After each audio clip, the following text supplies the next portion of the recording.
Ladies and gentlemen, hello and welcome. It is time for the Challengers coverage here at the Miami Open. My name is Bryce. Joining me here, of course, my long-term duo, Chris Tunn. Yes, very excited to jump into some local area now with Brycey. We haven't cast over this in a little while, it feels like, and excited to get into... Look, I would be more excited if I was actually in Miami. I would have had a chance this morning, you know, get on the beach, a little bit of tan as it goes. I was in the northeast of England and we played golf, but irrelevant of that, I'm still very happy to be here and excited to get into what should be a wonderful, wonderful 2 days. Yeah, me too. Some big teams are ready to rock through the bracket, which we can take a look at and show you how it's gone so far. At the moment, heading up the winners, Team Notorious going against Royal Spartans, Stallions and Vegas Academy, Team Orchid and Team War, Omit and Law Gaming. The rest of this bracket will populate as we get through the days, Ton. Yeah, already, of course, a full day and a little bit of competition have went down. So there has been some games going on, some relatively interesting results, but also for mostly par for the course is what we kind of would have expected. Obviously, with some substitutions, with some players getting called up and doing very well on main stage, by the way. That has, of course, maybe altered a couple of teams in how they have maybe done, or maybe would have done, but other than that, it has kind of been as expected. So we will run through it as we kind of go throughout the day, as things start to populate a little bit more. You guys can keep an eye on the bracket at home as well. But our very first game is an interesting one. Omit Brooklyn taking on Team Falcons Academy. So this should be a pretty decent run out for both these two squads, but of course we are in the losers bracket. So Omit Brooklyn and all the teams that was affected, of course, we've seen Paul X come in after retiring. Now he's being brought out of retirement, but now going up against Team Falcons here and the loser side of things, and there are some very, very solid players on this roster. So this is not going to be an easy game, but Omit Brooklyn will be expecting to come into this one and have a good run at it, but it is by far not the easiest losers bracket game you could have got.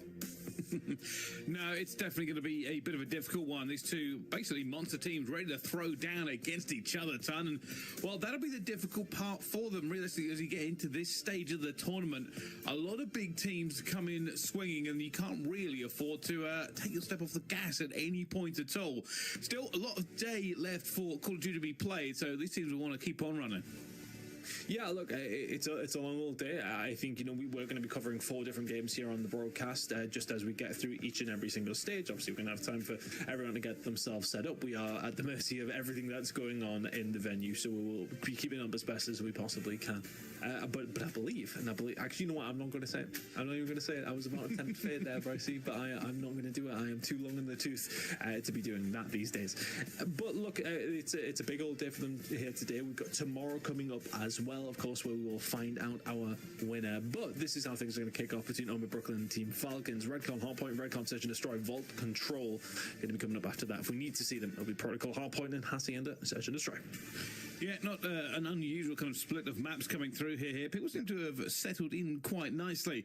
The only thing I have noticed over the last couple of months, Ton, is that Hacienda usually appears more than this, kind of in any series that we end up seeing. So only seeing in the very final map is quite telling about how it all went down with our kind of bans. Yeah, I think realistically speaking, we see probably a bit more Hacienda in Europe, I want to say.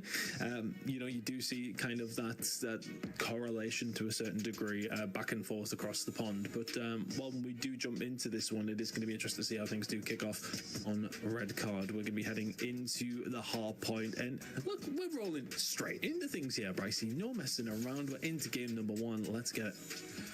Well, it's time for it to kick off. All of the gameplay, all of the fun, all of the time. Oh, let's find out just how well this one is going to go down. These two teams obviously going to make a little bit of a run themselves, waiting to find out who wants it more on the day. And a lot of big names. A lot of big names. I think this is one of the bigger names in Omit Brooklyn, of course. Just, of course, having to lose one of their best players immediately towards Toronto Ultra. We'll keep an eye on how things are going to go out for those boys. But looking over towards Omit Brooklyn, of course, Paul X. Well, he's having his foray into the war zone scene, Brycey. And let's see how he's going to do when he's back in the pit itself.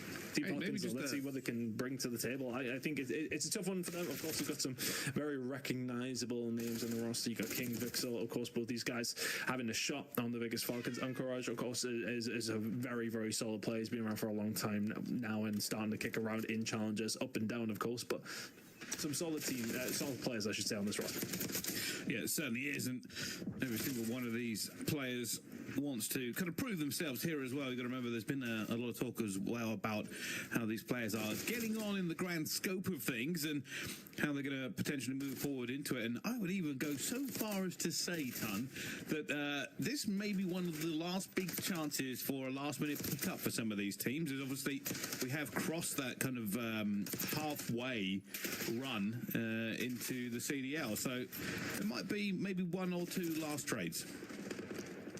Well, I think realistically speaking, there is another opportunity for that, but I suppose we're seeing from Mercules' point of view that it has kind of been with the Toronto Ultra giving them a go.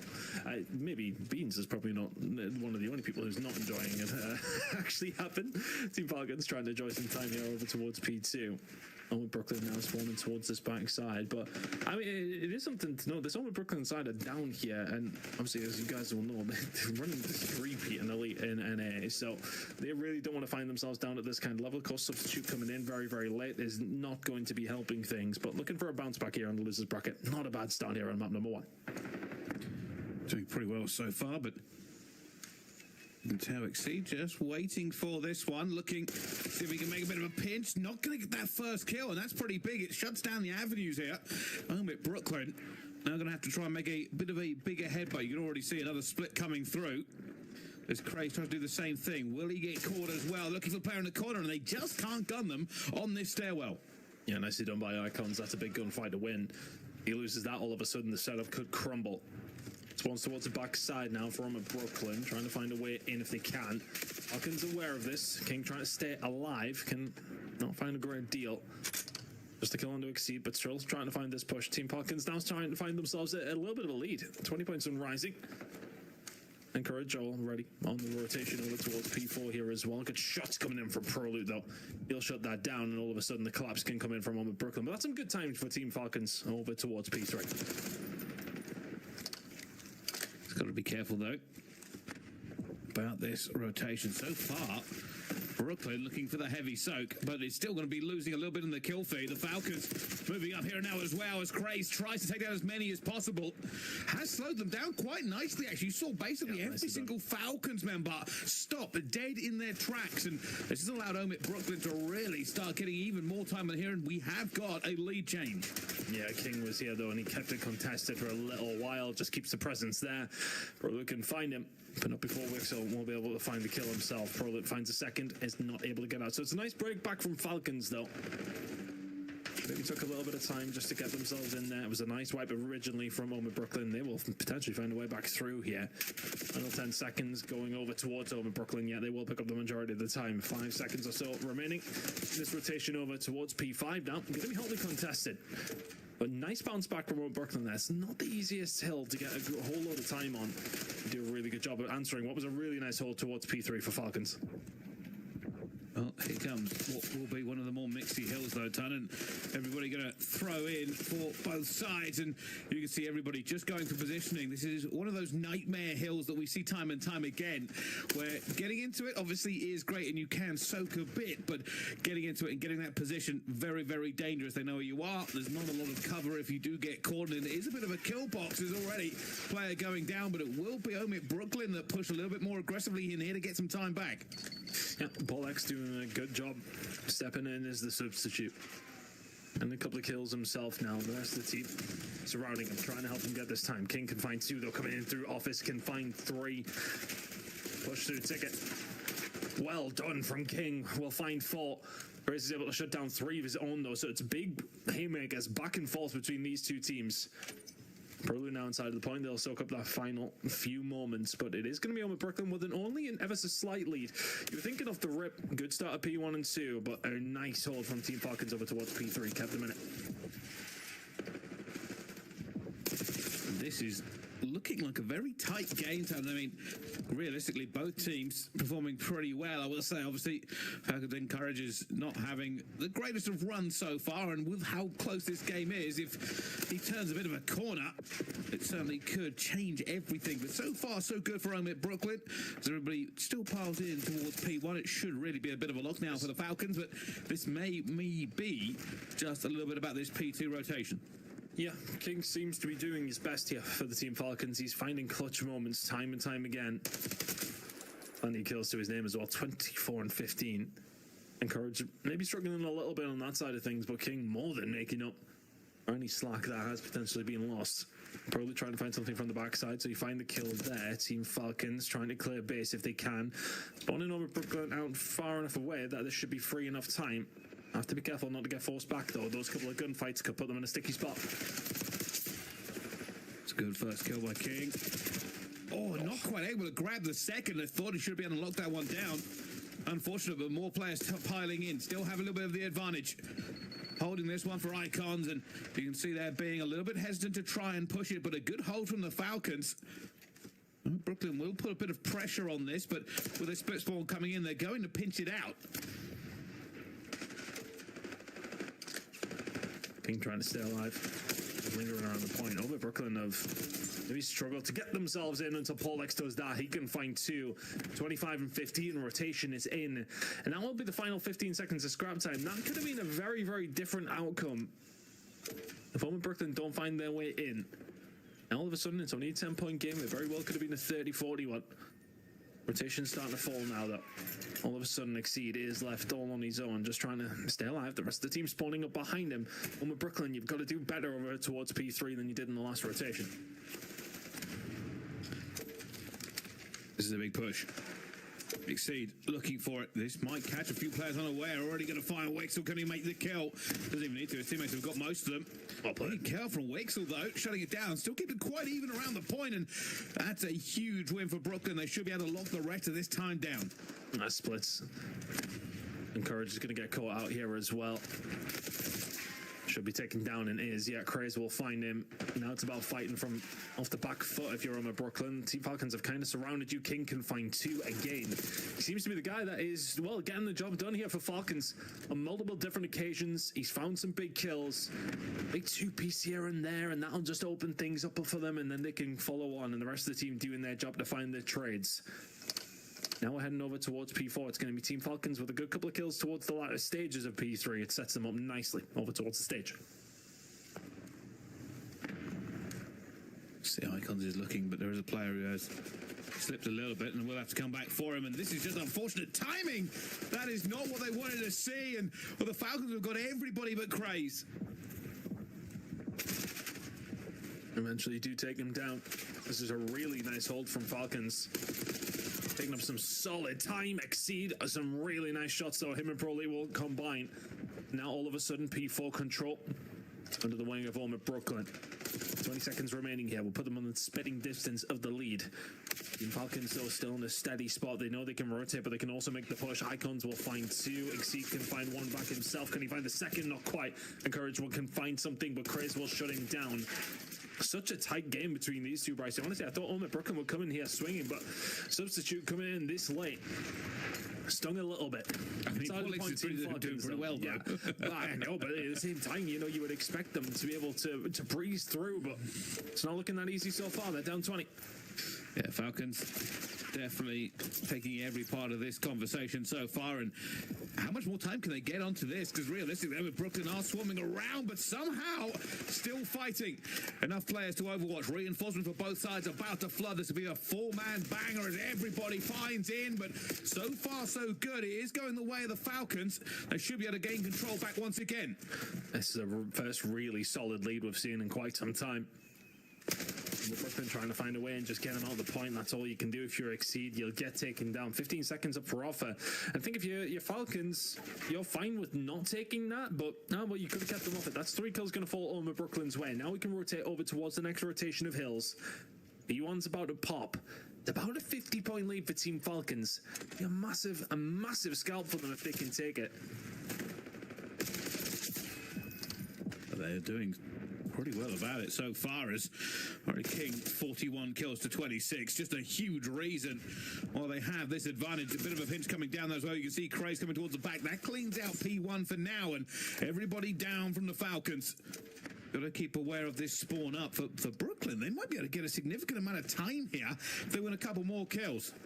I think Paul X is just being told, right, just go and slay. See what we can do.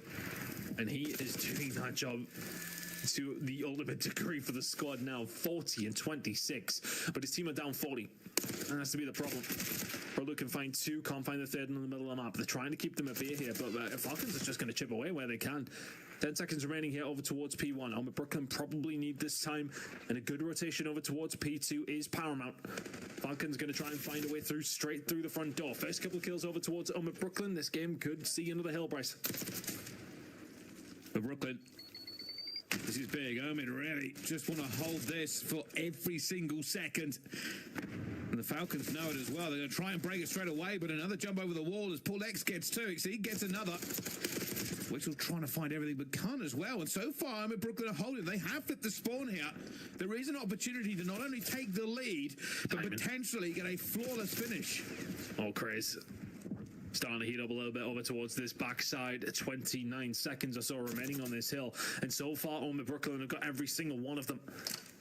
Feels like Team Falcons just starting to panic a little bit, heading towards this hill. Can you find another here? If you're crazy, you pick it up in the middle of the map. You know where they're spawning. This is brilliant time. And a potential lead switch here for Brooklyn is Craze. Finds 5 in a row. He's about to find his 6th through the middle of the map as well.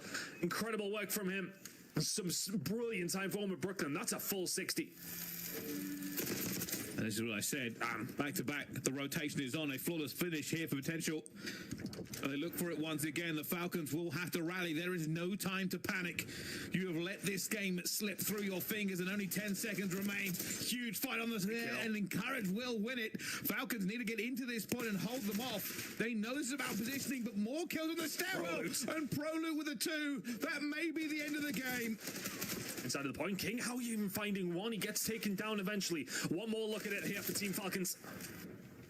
And I just don't think there's any way to get into this point. Gonna have to jump for it. Icons will find nothing but the kill feed. And they end up taking this map.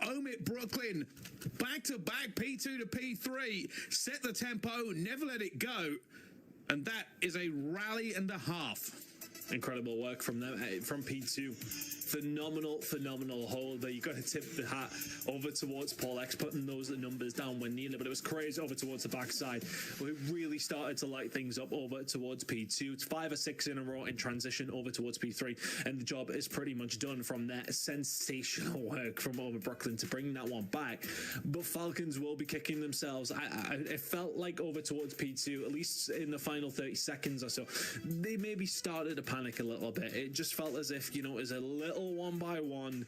It just felt a little bit overzealous at the time. It felt a little bit rushed. They didn't find that break that they've been finding so often. King couldn't find those kills, couldn't get himself in a good position, and all of a sudden Brooklyn bring back that lead their way, and the transition over towards P3 was so good. 1-0 though to Brooklyn. That is a very good performance in the end. Map number 1 took a bit of a slow start, but I think they got there in the end. Yeah, certainly did. Well, let's look through the map and see just how well it was going. So far so good for Brooklyn on the start, but realistically, and nailed by that over and over again as they went through these, Falcons did accelerate a little bit, and for me, that was the part of the game as we get into it where I was like, well, I think Falcons have got this in the bag. It's just an unfortunate P2 really cost them. Yeah, I want to say, we can say unfortunate, but I would also say very well played from Brooklyn. Like, I think they stepped it up at the right time.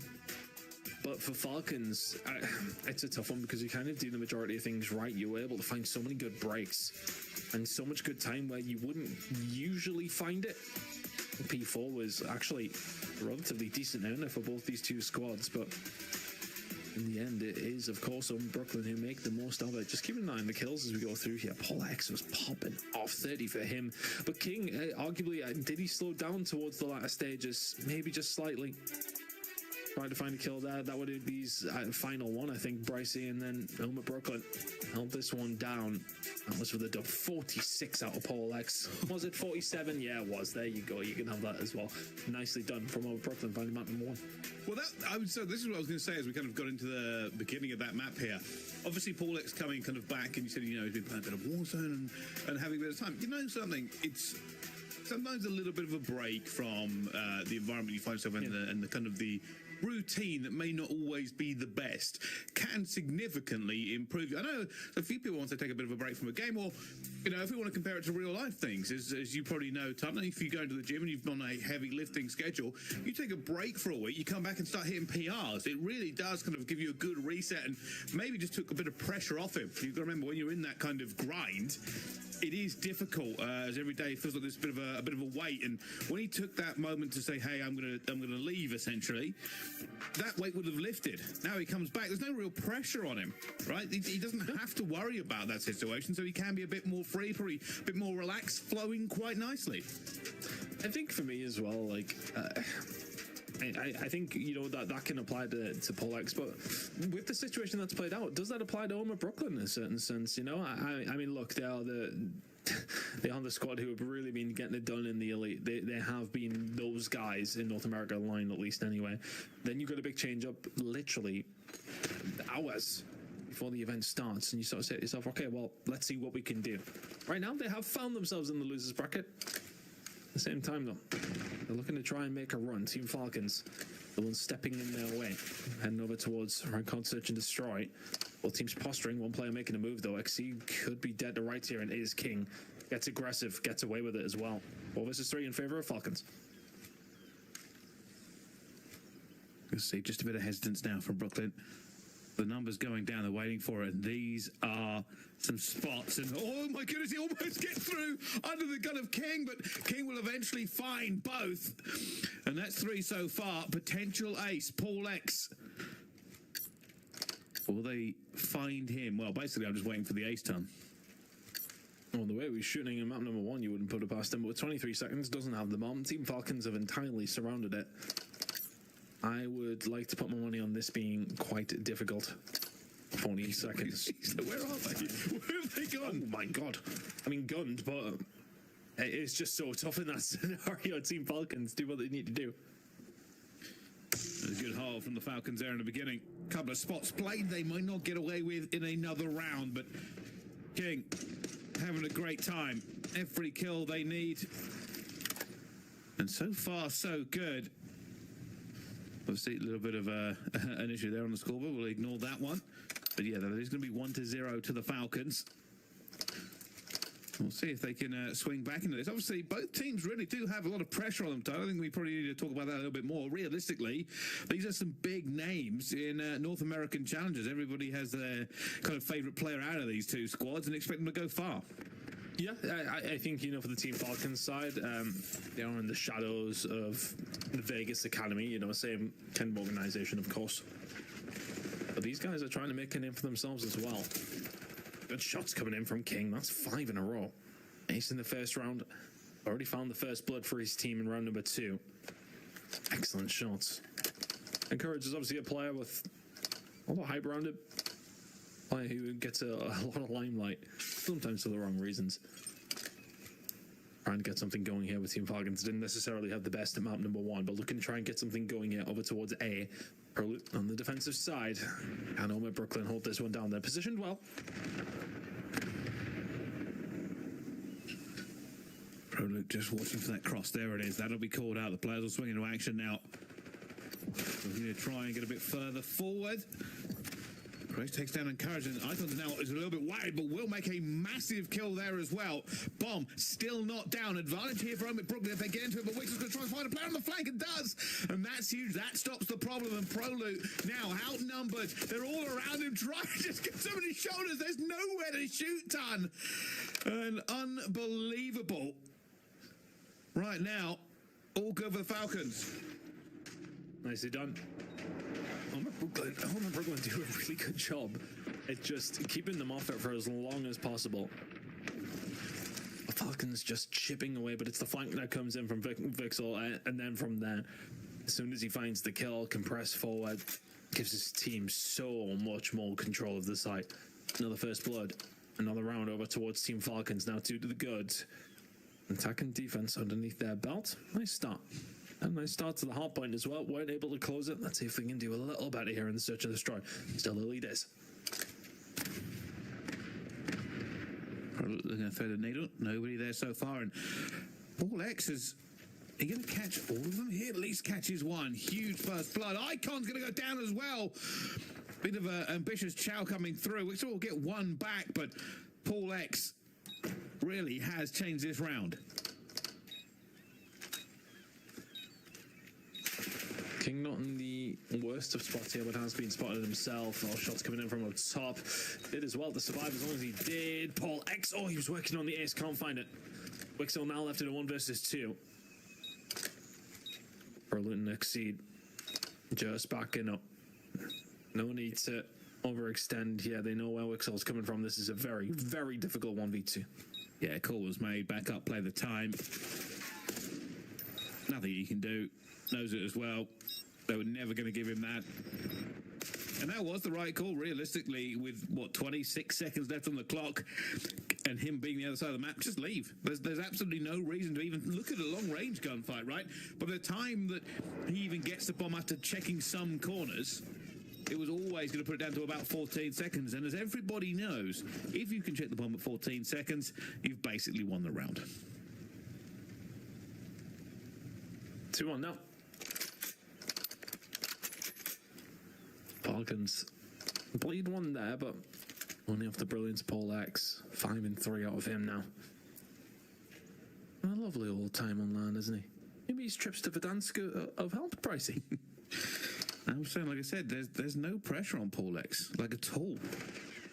It's and being relaxed is definitely going to help as they move forward, and we'll see just how they play this one. At the moment, the Falcons playing the information game. Very slow burn here. Bit of a fight going down at the A bomb site. You can see it on the mini-map, 2 and 5 going at each other. Paul X and Courage. And here comes a Falcons call. This is a rotation. They're going to hit B. Crazy's here. It's a big player. He hasn't had a whole lot to do. Oh, we begin a lot of information here, though. The rest of the team on their way over from Ticket's side. Yeah, Icon's maybe just seeing his gun sticking out the side. Exceed will get a grenade over towards the bomb. It's not going to stop it from going down, though. 4 versus 3 in favor of Falcons. The bomb is down inside a restaurant. Huge kill from Exceed. Still pushing. There's a player. I don't think he has. Somehow still alive. Exceed! Oh, that is unbelievable. The movement kept him moving and allowed him to stay alive, Tan, and a bit of a pirouette and a kill. Yeah, well, the fact that he stayed still after that, I can only imagine it was a well-played, unfortunate gunfight there, my friend. It was probably being exchanged across the monitors. Incredible from Exceed. He's the one. He's the player there for these two teams. He's the point of the spear for Omer Brooklyn as they go for the retake. The numbers are against him. He goes flying through, straight into the side office. Guns one, opens things up for the rest of his team, finds a second as well. Exceed with the big plays. Wow. Tan, I'm going to put this question on you. I'm gonna throw it at you. Out of these two teams, who do you think takes this series, considering how close it's already been?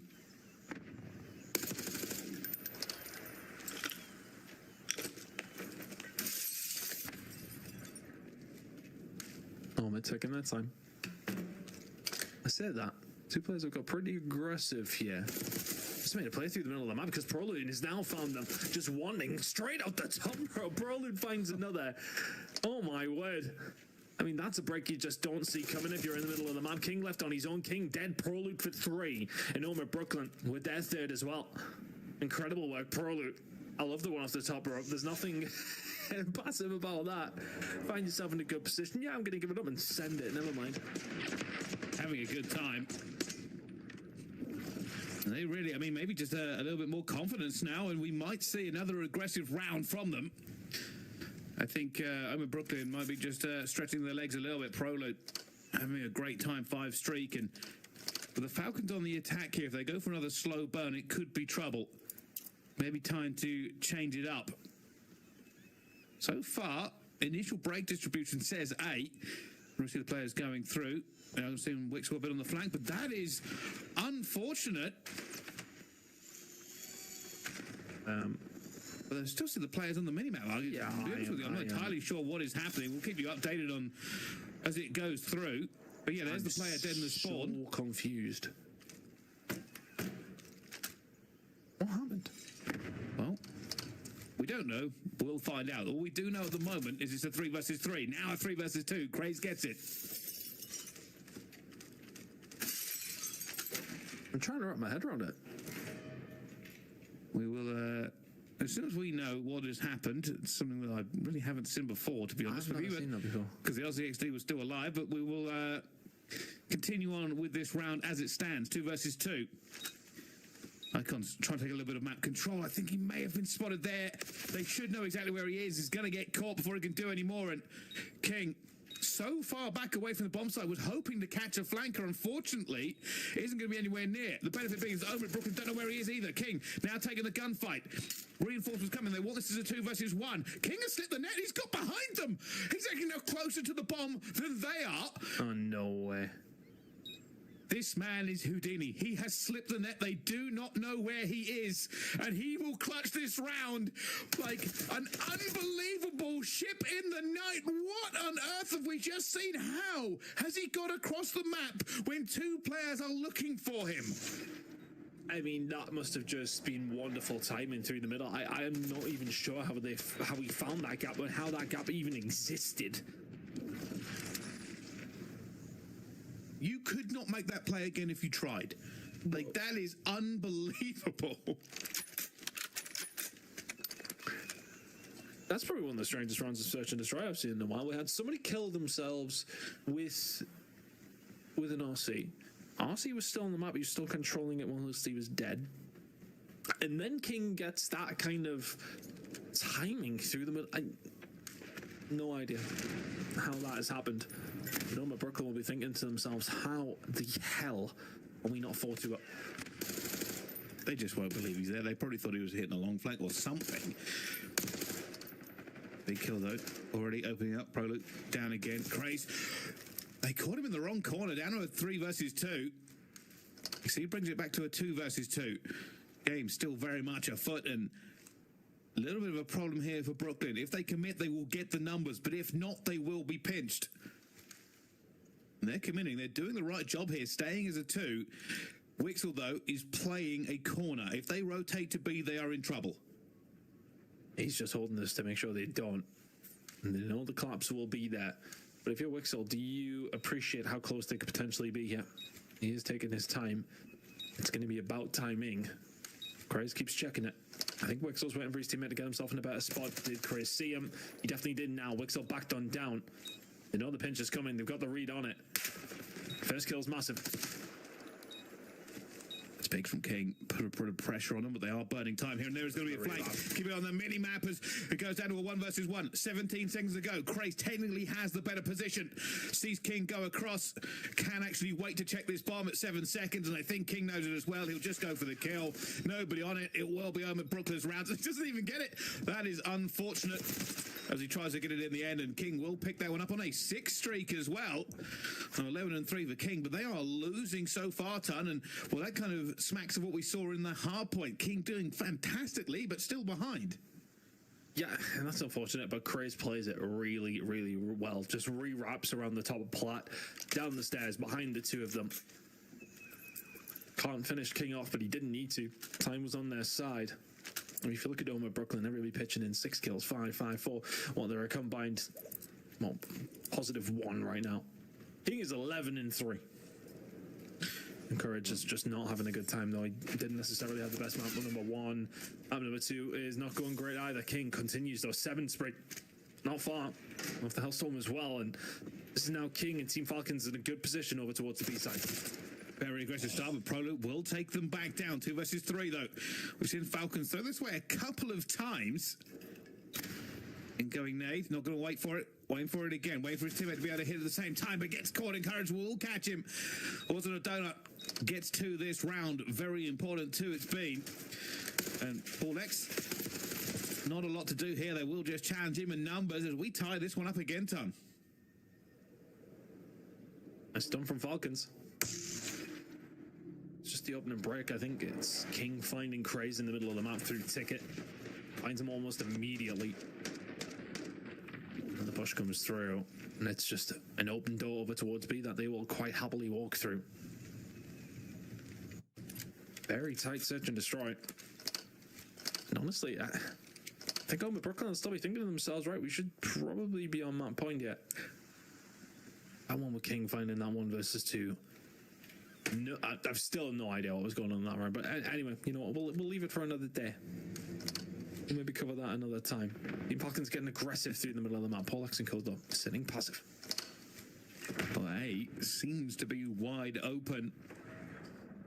Now see players from the Falcons get into a better position for it, and this one might go down. Keep an eye, though. King is very far advanced. He might be able to pick this off. There's nobody really watching over them as well, and he does.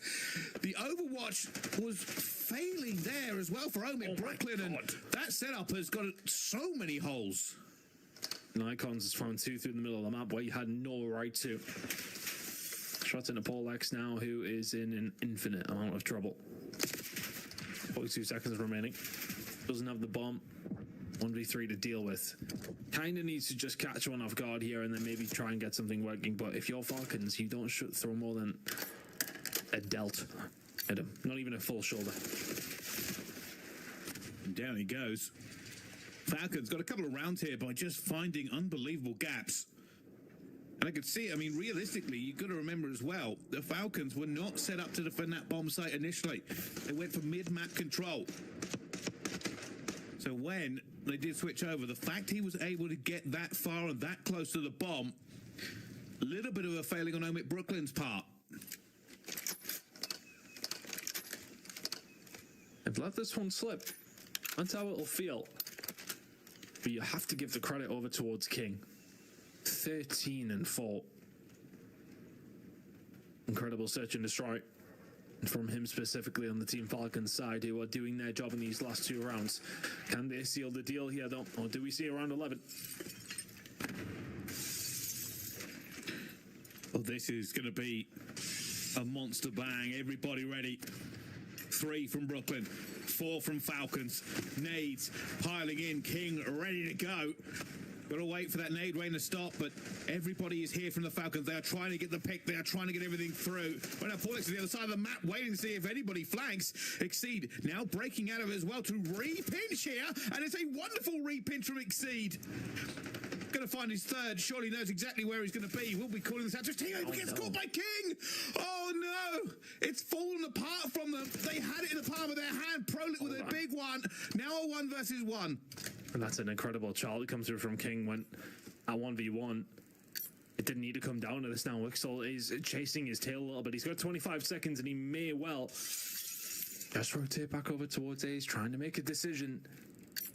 I think if you're Prolut, you sit tight. He's got away with it. He's got away with the time, and Prolut may well be on his way over. Isn't going to be able to stop this 1v1 with the bomb down. Advantage here to the Falcons. Well, Wixel has not left the bomb site. He's expecting him to be close, and he wasn't. Now he's going to check the back. Does he spot him? I don't think he did. I think Wixel may have seen him. Well, that gives it away. Prolut trying to get closer here. Fight onto the bomb. Wixel set up for it. Better position here from Prolut. Prolut going for it as well. No, Wixel gets away with 5 health. Oh, it goes for the reach-out. Not going to work out. If he hadn't taken so many bullets, Tony might have been able to do it. Oh, I think, honestly, for all these 15 and 5, that child from King is just not necessary. When you're in that 2v1, you're defending, and you had time to back down from it. Chooses to continue the gunfight, and ultimately, it is a 1 versus 2 from Prolut to send us to around 11. What an exciting game of search this one's been. We've had a bit of everything. 1v2 comes through though, and we do see that round 11. And Team Falcons, how is your nerve? Remember, this is a loser's bracket game. No more opportunities, no more chances. Either one of these squads. And a 2-0 lead for Omer Brooklyn would be massive for their hopes in this series. I'll see you in.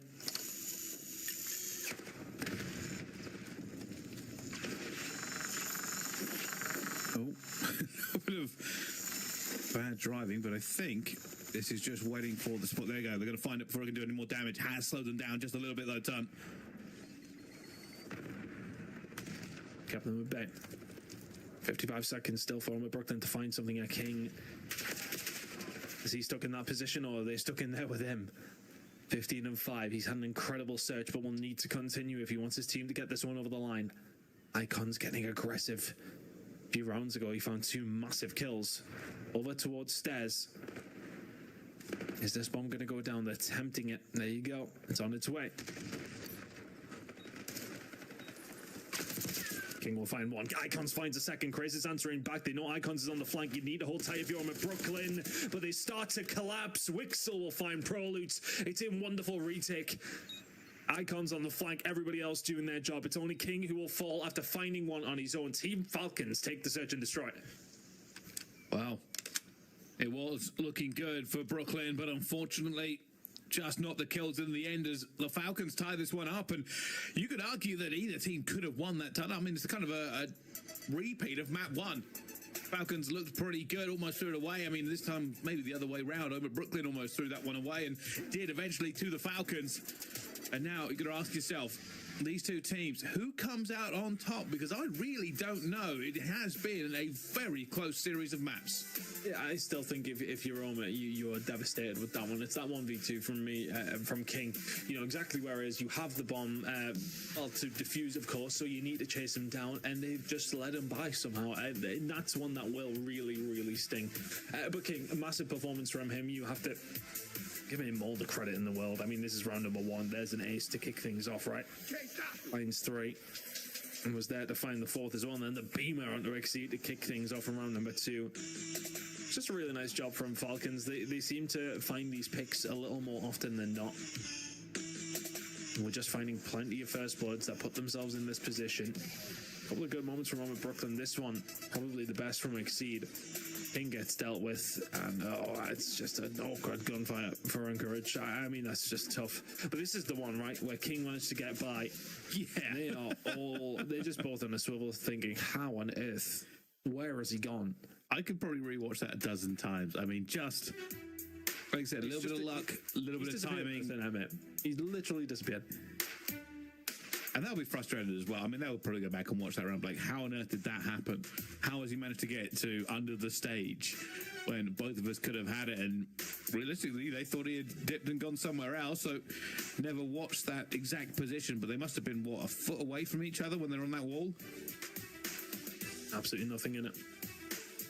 Oh, live shot as well. I love to see it there.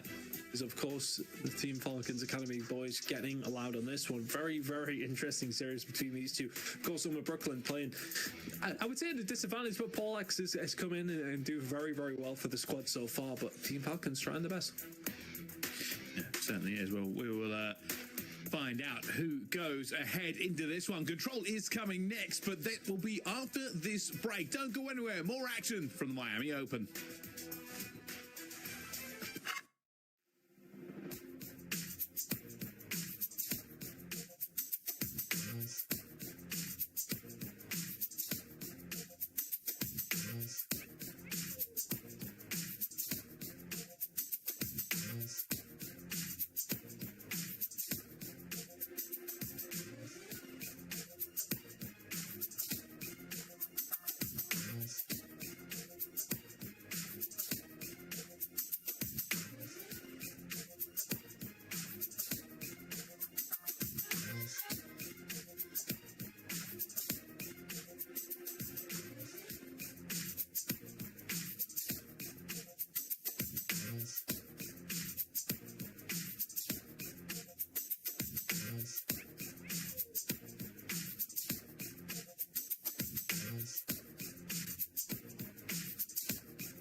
Ladies and gentlemen, hello and welcome back. We are jumping back into this game, all tied up between Omit Brooklyn and Team Falcons. Now, if you haven't been watching, first of all, where have you been? But second of all, this has been a very tight series so far. Only a couple of points separate the hard point, and the S&D went all the way to round 11 so far. Big show outs from players like Paul X, Exceed, and King in this game. But the question is thus, who takes full control? Oh, thus. Ellie to be bringing out the big words for you today, Bruce.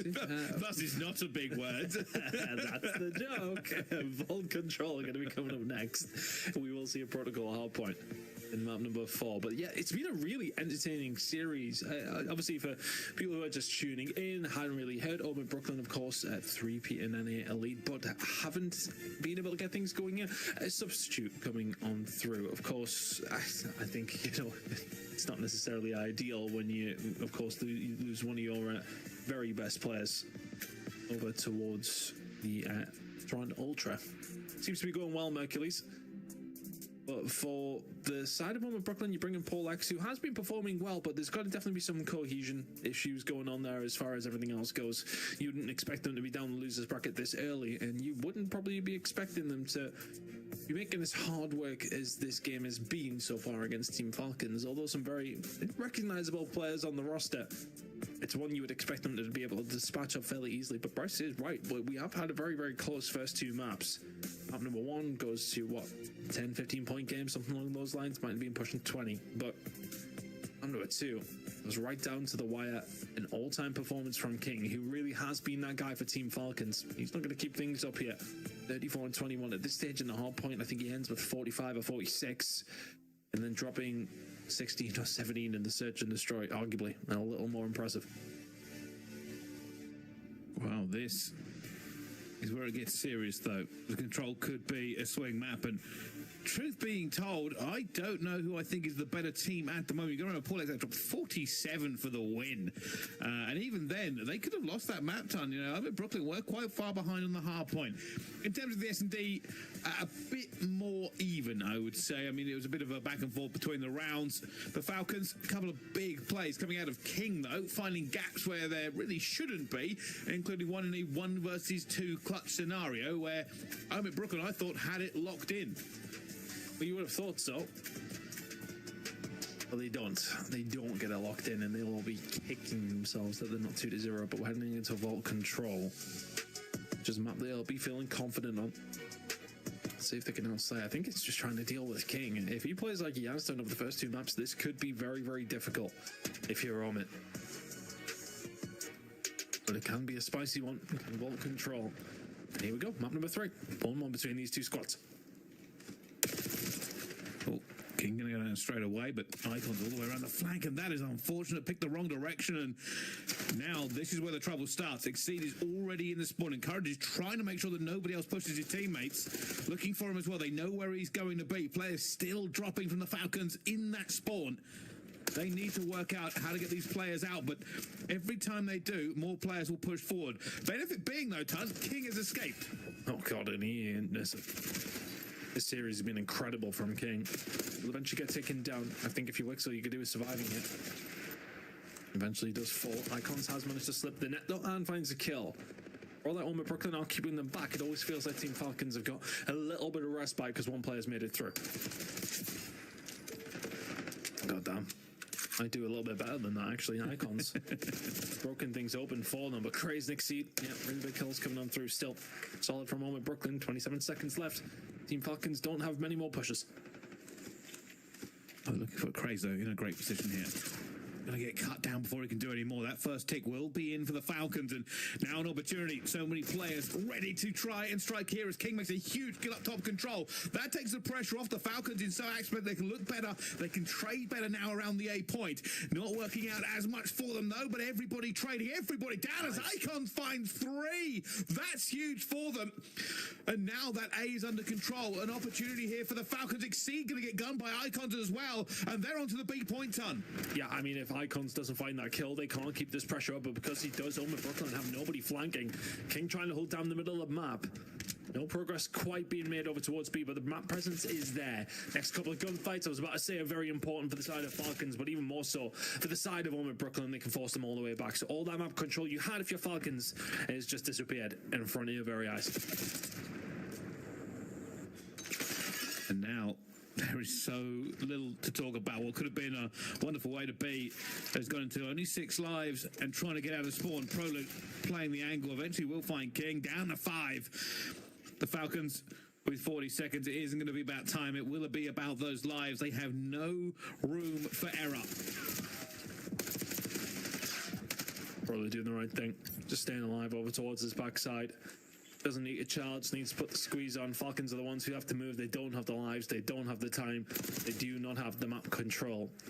Brooklyn, I would argue, will be semi-disappointed with that. I think, you know, considering how much control they had over it, to let it slip and give them the opportunity, not the end of the world, but they will be happy enough to see the round out. 3 ticks over towards the side of Team Falcons, not the worst round in the world from them, but yeah, just from the off, never really got things going. Very staggered. And from there, it's incredibly difficult. Try and find a way through, but they had that little bit of respite from one player at nearly every single moment that they did start to get pushed back into their spawn. Came out swinging, but just not quite aiming for the head quick enough. Wixel 0-7. Impressive start. I just wanted to check that was actually true and not just an unfortunate kind of scoreboard. But no, that is a 0-7 unfortunate attack. But hey, got a bit on the objective, and it could have got a little bit better for the Falcons, but so far, Omit do hold the defense. Not a terrible start from them as they try to get into A here, but lost that first flurry of kills. ROXX staying alive will keep the pressure out of the spawn. King will get him, but no time for him to push. That's the thing that ROXX did there. They weren't able to push into the spawn quite yet because he delayed them by enough. Push them back. Oh, icons as well, my word. Oh, it's barely even seen him and he's being gunned. ROXX can't find a way out. He's 16, he's 6 by the way. I mean, I don't know how that surpassed my brain. How on earth is he doing this? Icons having a hell of a start to their defensive round as well. Exceed's going to get caught out. This is nice from Falcons so far. Oh, gotta be careful. What has he learned in Verdansk? I'm telling you, man, it's the pressure thing. Once you relax, everything becomes easier. There's no pressure on him to perform as realistically, unless he's considering a return at this point, which with the scoreline he might do. It doesn't matter to him, and he can just play COD well, and so far that's what they're doing. The only benefit of this being, of course, is that while he's having a good game, they are not having a good attack. It really has kind of ran away from them. The Falcons holding them at every point. Eventually Brooklyn get a break. Encourage will find a kill though down the B side, and that might just give them a little bit of an onus to have a look at this one.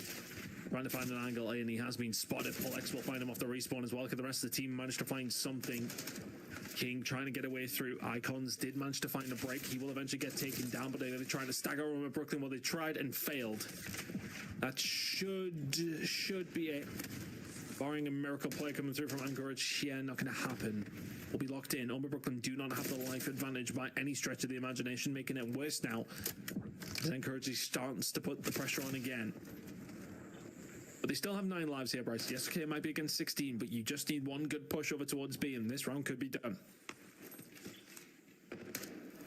They're still going to look for it. I mean, they're trying to get through, and that is unfortunate. While they've got a player alive here, Prolute has got no health. Will be taken down by King. Everybody back into the spawn, and it can be argued. So far, technically, Falcons in a much better position just through the lives.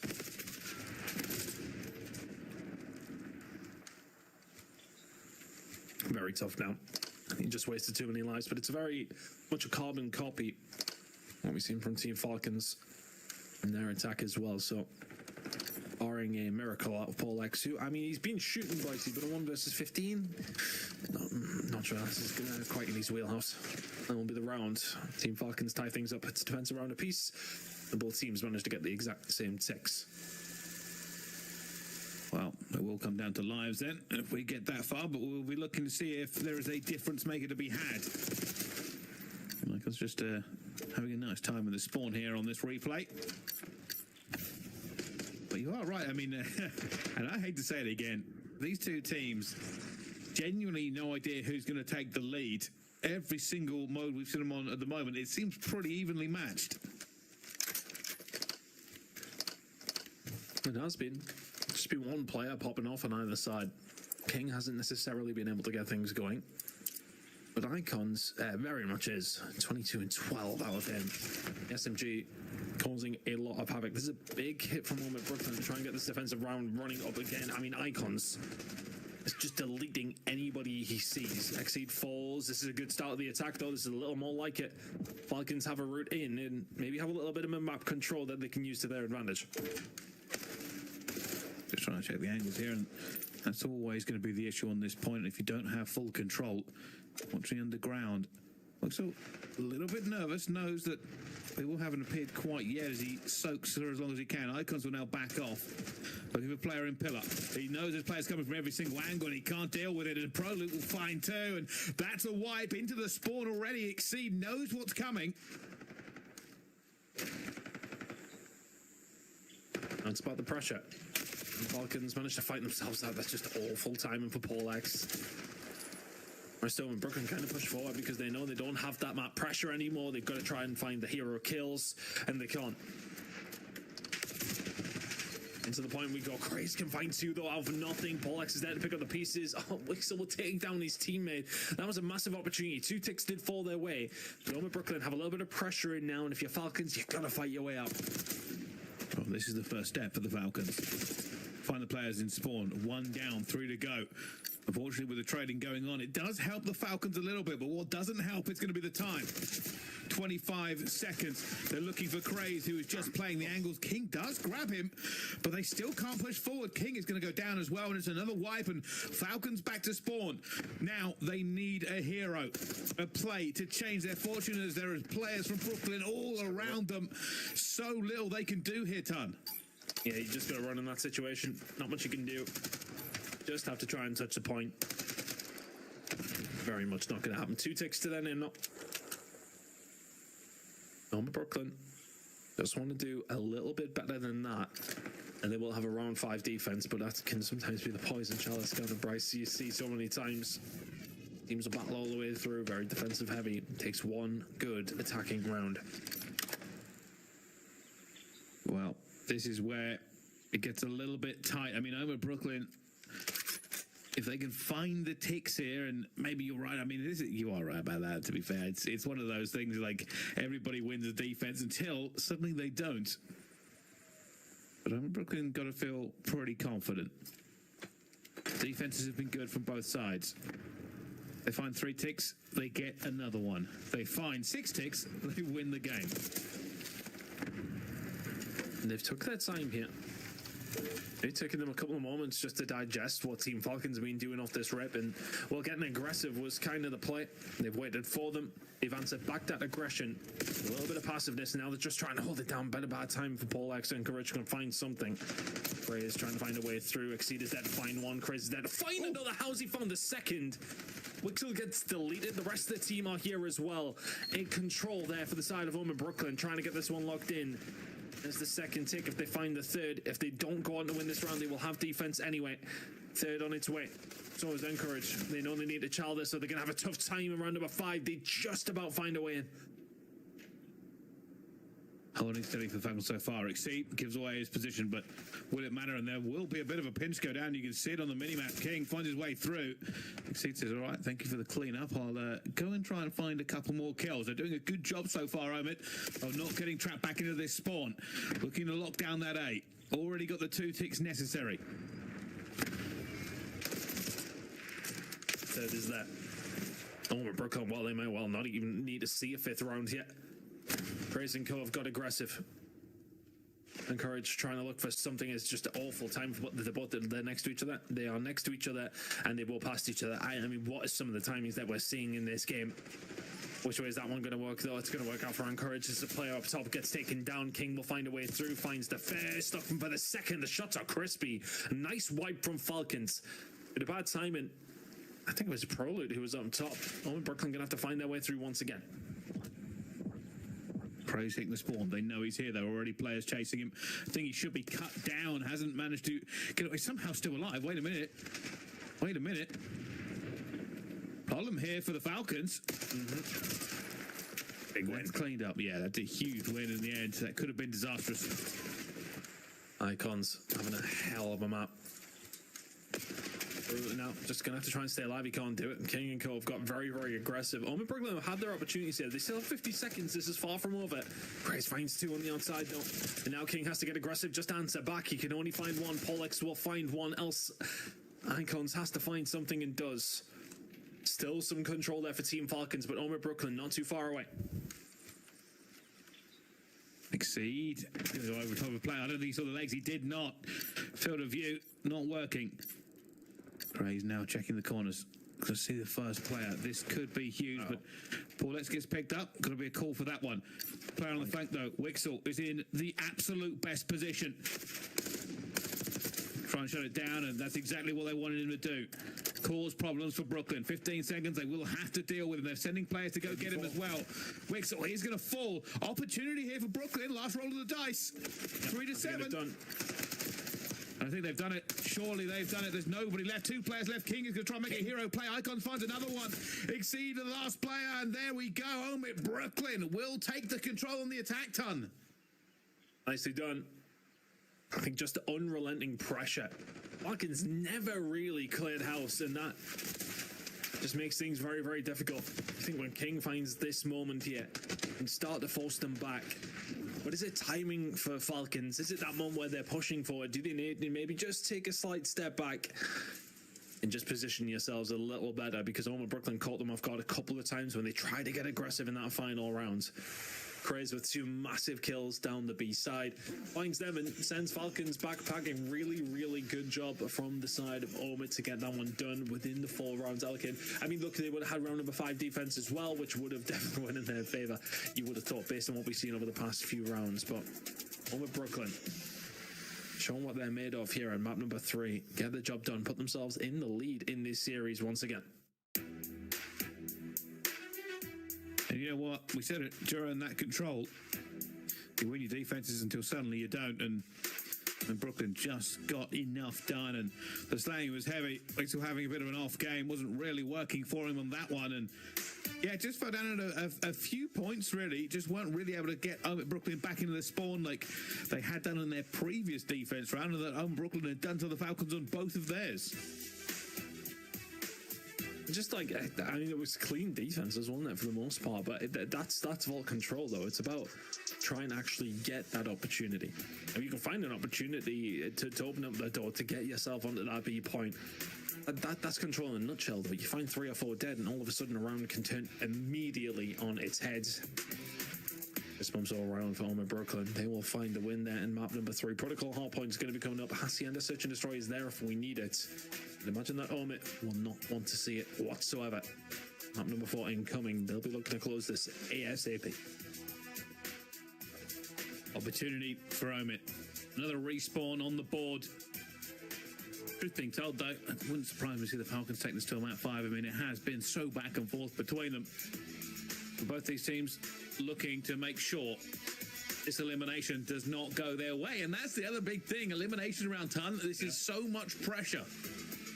Yeah, I mean, look, you've travelled out to Miami, worst places to be, but like you've went all that way. You're not playing in an elite. You're not sat at home, grinding your way through it. In that sense, it's when you're in that land scenario, you feel like it'd be a wasted journey. It was always a wasted journey for me, Brycey, of course, in the sense of playing at least anyway. I would always just have a good time with my friends, but irrelevant of that, you don't want to waste your time to get there. You don't want to waste all these opportunities that you've been given. And for the guys here on side of Omid Brooklyn, looking nice and steady. Just a little restart there for Prolu. On the other side, though, I mean, for the Vegas Falcons, Falcons, it's an opportunity for them to try and pull this one back. Though they were close to map number 1, and they find themselves close here in map number 4 again. Yeah, well, we'll find out, of course, because both these teams, realistically, like I said before, this is an elimination round, and neither want to go out at this stage of the tournament. It still feels a little bit early to be saying goodbye to either of them. And obviously, with it being as close as it is, I think for me, I am slightly favouring home at Brooklyn. I mean, we talked a little bit about the Paul X substitution. Paul X has been playing amazing. Let's be perfectly clear here. Paul X obviously wasn't having the greatest time in challenges before, went away, has come back because they needed him, and my goodness, has he been good. And that is the truth of the situation. You have to give him credit into this game. He has been one of the deciding factors.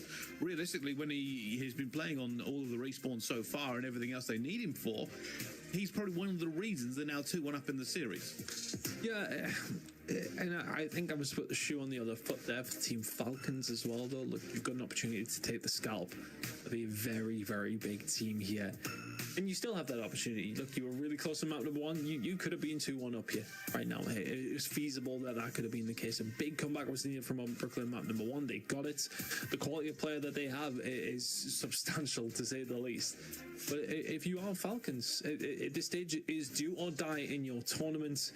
I'm just looking at who they actually got on to lost to. So they lost to 144 Gaming in round number 2 winners bracket side things. You would expect them to maybe do and go a little further than that, but they haven't been able to. They drop in against one of the best teams in the game as far as challenges is concerned, at least anyway, and then you have to try and get it done. You have done the search and destroy. You need to find the next 2 if you want to continue in this tournament. Yeah, and while we got this game almost ready to start here, you are right. I mean, there was a surprise, but that always happens when you come to land. There's always some big fish that drop a little bit early, and I could say they are one of them as well. I was thinking actually about the other big fish who was a blank on the team. Oh, Katana. I was just wondering where on earth they've gotten to, because you remember they had a very good run last tournament, and we were expecting to kind of see them do the same thing again, but it's difficult. You got to remember, it's a very talented pool that you're dropping into, and every game from the winners round could be that game that knocks you down to lowers, and you have to make a much longer run.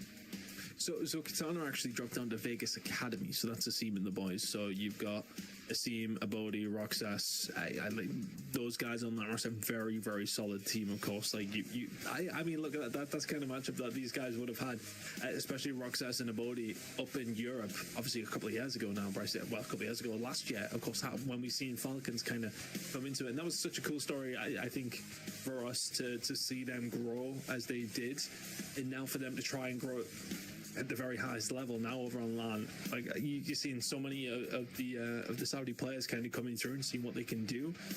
Some of them undoubtedly talented. I mean, I think I don't want to blow my own trumpet in that sense, because I was kind of incorrect and they haven't quite done as well as I thought they maybe would.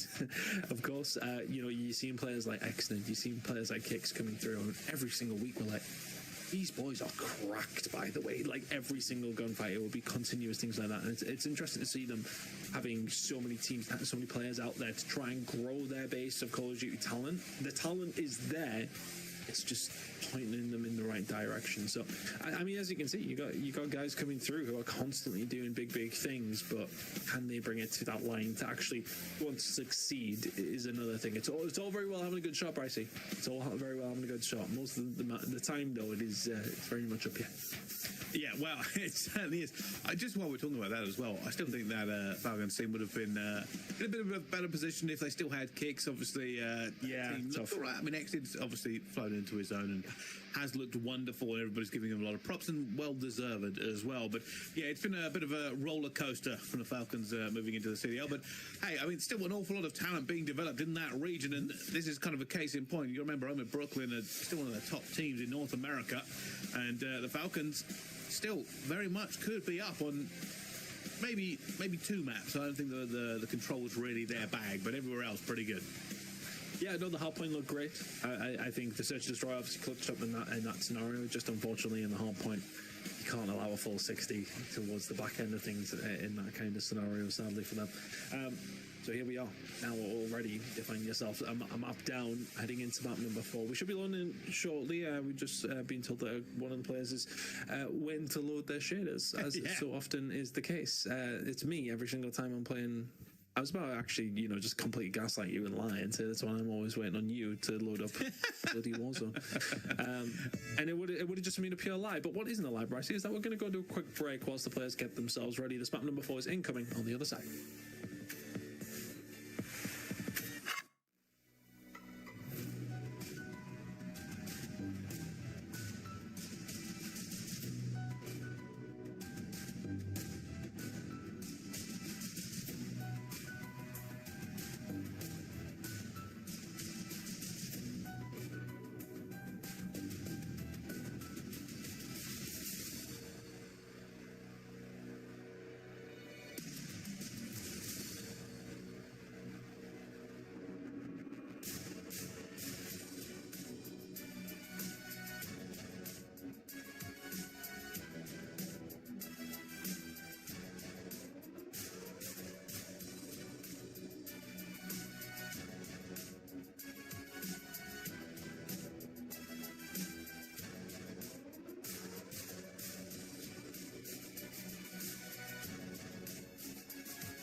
Ladies and gentlemen, hello and welcome back to Challengers Live at the Miami Open. We are in a wonderful game home at Brooklyn, and Team Falcons are throwing down. So far, 2-1 to home at Brooklyn.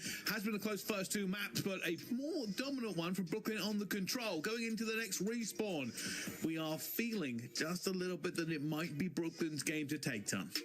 Yeah, a little bit of icing maybe going on one side of things, though. So maybe teams trying to slow each other down. We have a little pause here, and is that maybe going to stunt over Brooklyn's momentum in this series? They've started to pick things up now. That control was a lot more convincing than what we've seen over the last two maps. They get that one done pretty handily.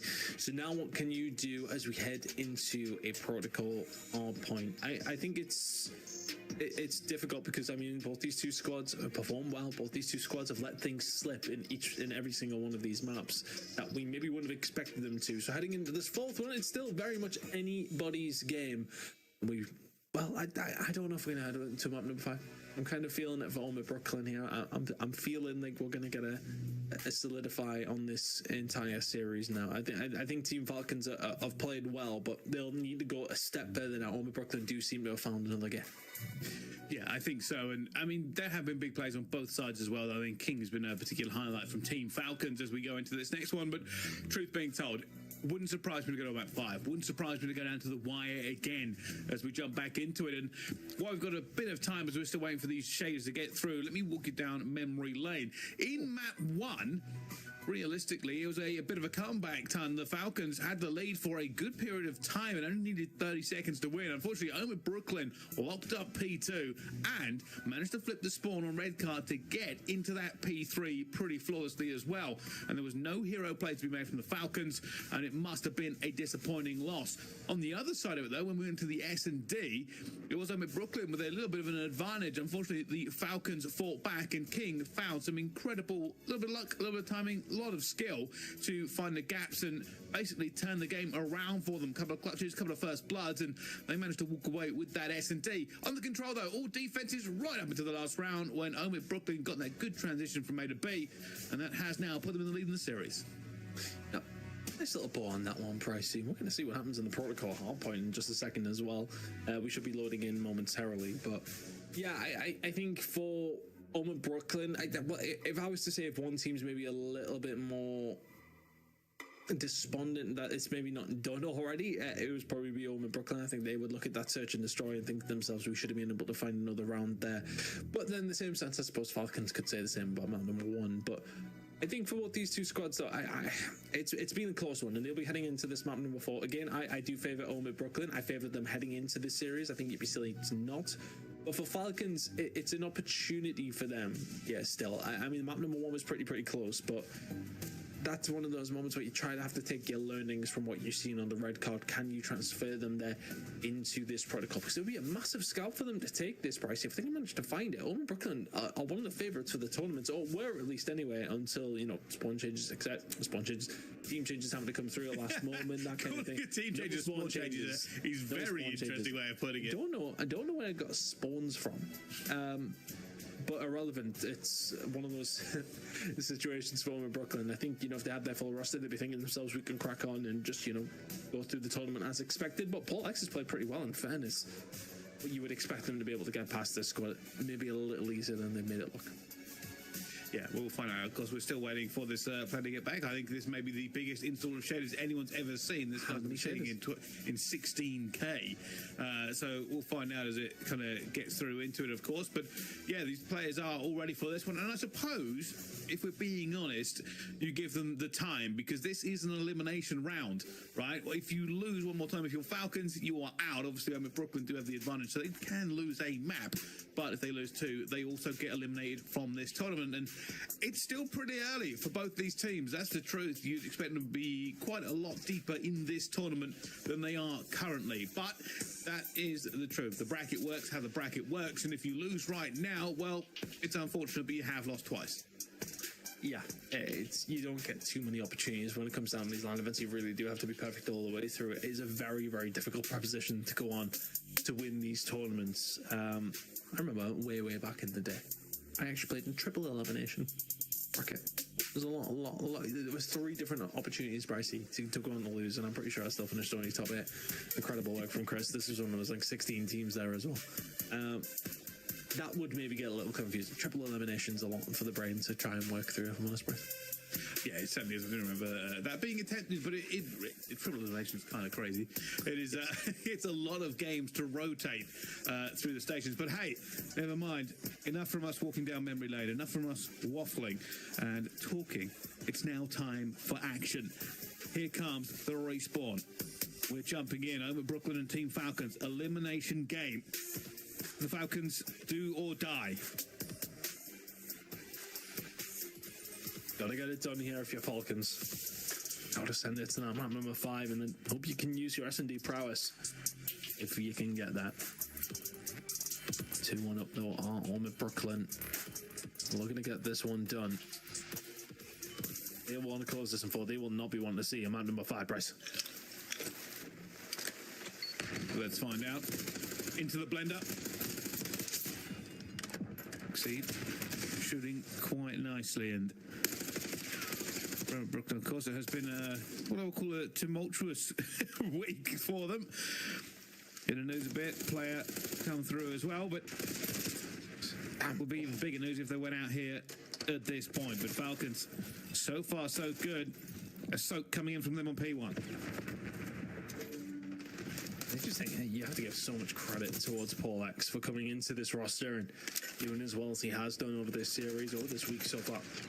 Just coming in from Icons, like he seems to be waking up in this one. 4 in a row now inside of P1. Team Falcons, you've soaked some brilliant time here. I wasn't paying much attention to the actual scoreline because you don't usually see this much of a swing. P2 incoming, and Falcons are heading there 43-0 up. Yeah, this is one of the biggest kind of advantages you'll see on P1 ever. And over Brooklyn, I know we had a little bit of a break, but are they all back at their setup? Can we lock in? That's why I'd be saying the teammates right now. See, trying to get a bit of mid-map control. They want to try and flip back over towards P3, but you kind of need to stop all this time going over towards Team Falcons, or we're heading into map number 5, well, in around 3 minutes' time. See, going for a flank here, trying to break this as well, but this is unbelievable. Generational start from the Falcons. Point after point, we're on a 5. Everybody winning their gunfights. Eventually, at Brooklyn get on the board as we're about to hit P3. I mean, it's incredible work from Falcons from 1 to 2. The transition obviously working out perfectly. Now over towards P3 is kind of where you need to go a little harder. Encourage trying to stay alive. Oh, he's in a little bit of trouble, but his team's still spawning towards the backside. Opportunity to try and find a break. I mean, 6 in a row here, Bryce. There's the break. Falcons are looking crazy good now. Yeah, this is screaming a map 5 in the ascendancy. They would have to really falter quite considerably to turn us around. But at Brooklyn trying to get the position. They are now going to try to get back into it. Probably with 2 already. And oh my goodness, encouraged with 8. Health still not back. Dancing. The light feet, the tippy-tappy toes. And here's 8. It's going to be 9. Not going to be quite enough, but damage will be done. An unbelievable play here from the Falcons. Just up in huge numbers, and I don't know what has happened in this break. Maybe a generational pep talk, but my goodness. I mean, they are running through them right now. Transition down low, incoming. You absolutely need it to find something here if you're on Brooklyn. You need to get some good time. And that's the thing, I suppose if you let this happen early, and if you can bring it back, it's happening early so you're still not like a gross amount behind. You find this next 45 seconds over towards the back end of P4, it's very doable. Paul X will find a couple. And all of a sudden, you find yourself 30 or 40 behind. That's not the end of the world.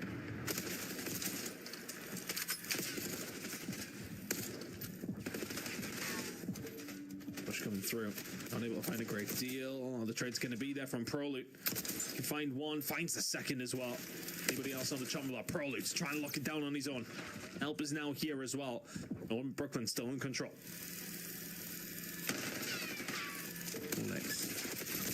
Got to be careful. And I'll tell you something. For I'm at Brooklyn, this hill alone has been a saviour. the game looks a little bit more realistic. Still not great, of course. The Falcons still have a heavy lead.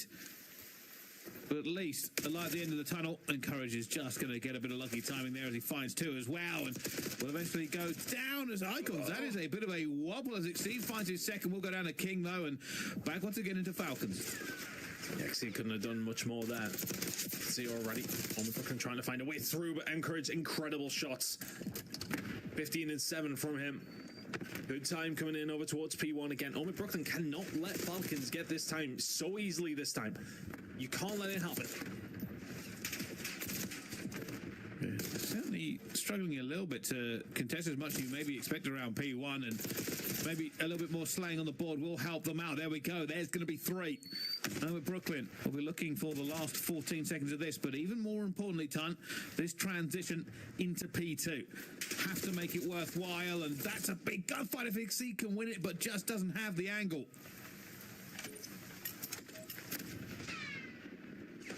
Caught themselves up though just a little bit. I think it was about an 80-point deficit. They will grow back to that though. Falcons can control this.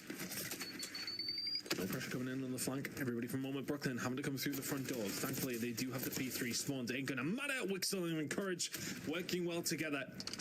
More really good time for Team Falcons. P1 and P2 just seems to be working for them every single time. Gotta be careful.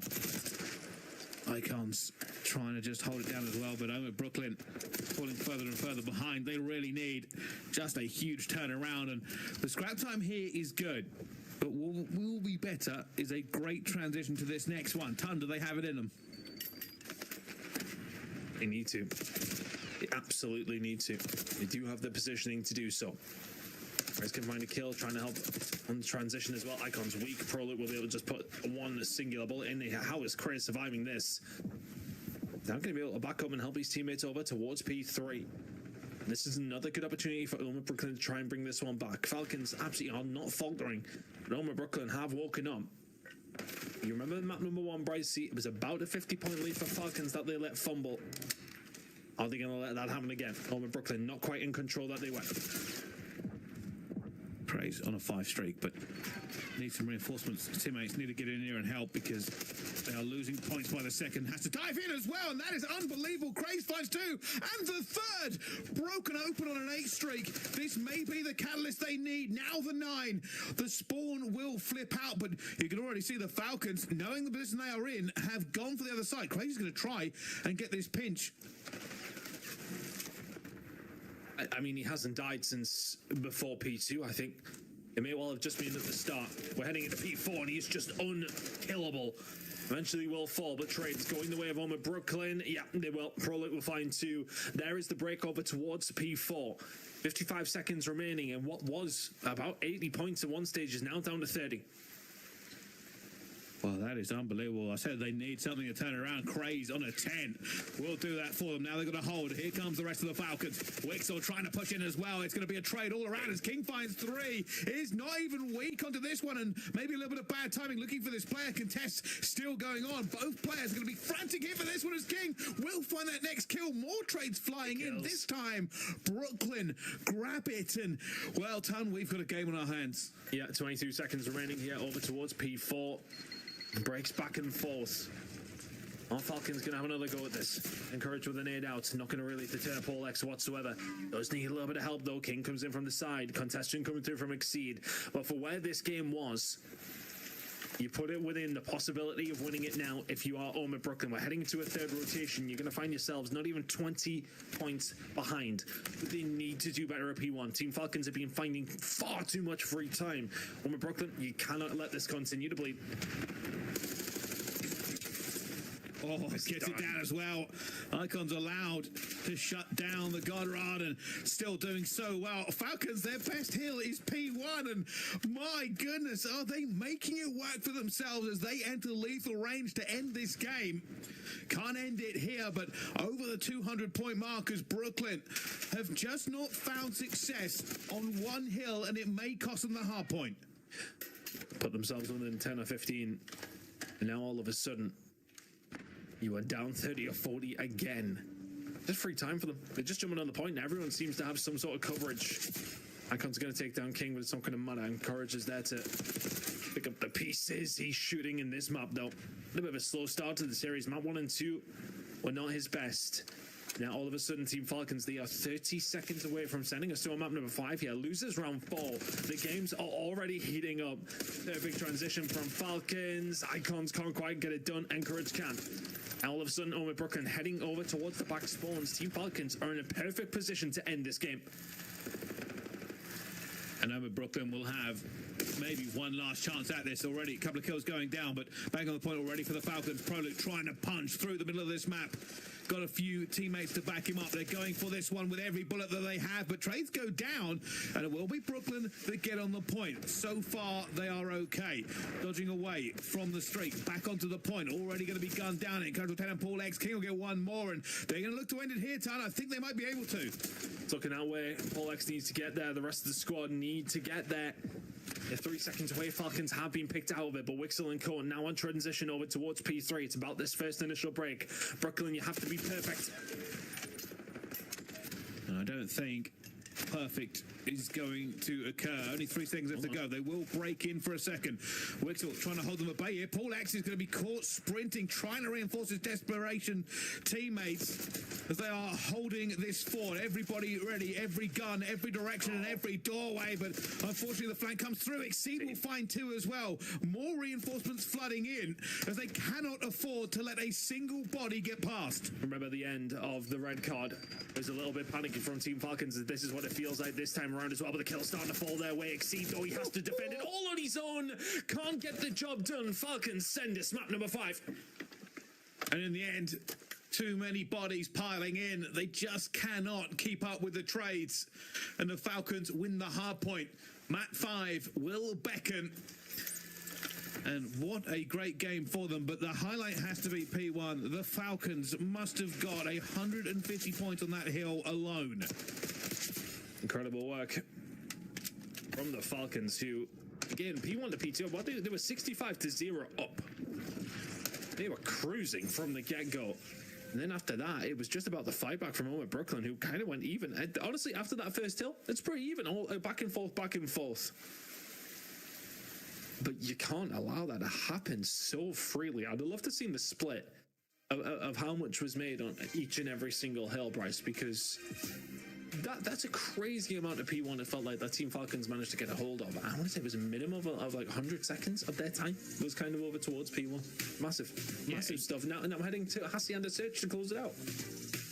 Yeah, I mean, I said I can see this going to a map 5. Map 5, it certainly did. Big plays from the Falcons. And yeah, I mean, realistically, when we usually talk about P1, especially on this map, it is never normally an easy hole. There is a great place to contest, lots of places to nade. You know where you're going. The Falcons just made that their hill, and it was the difference maker.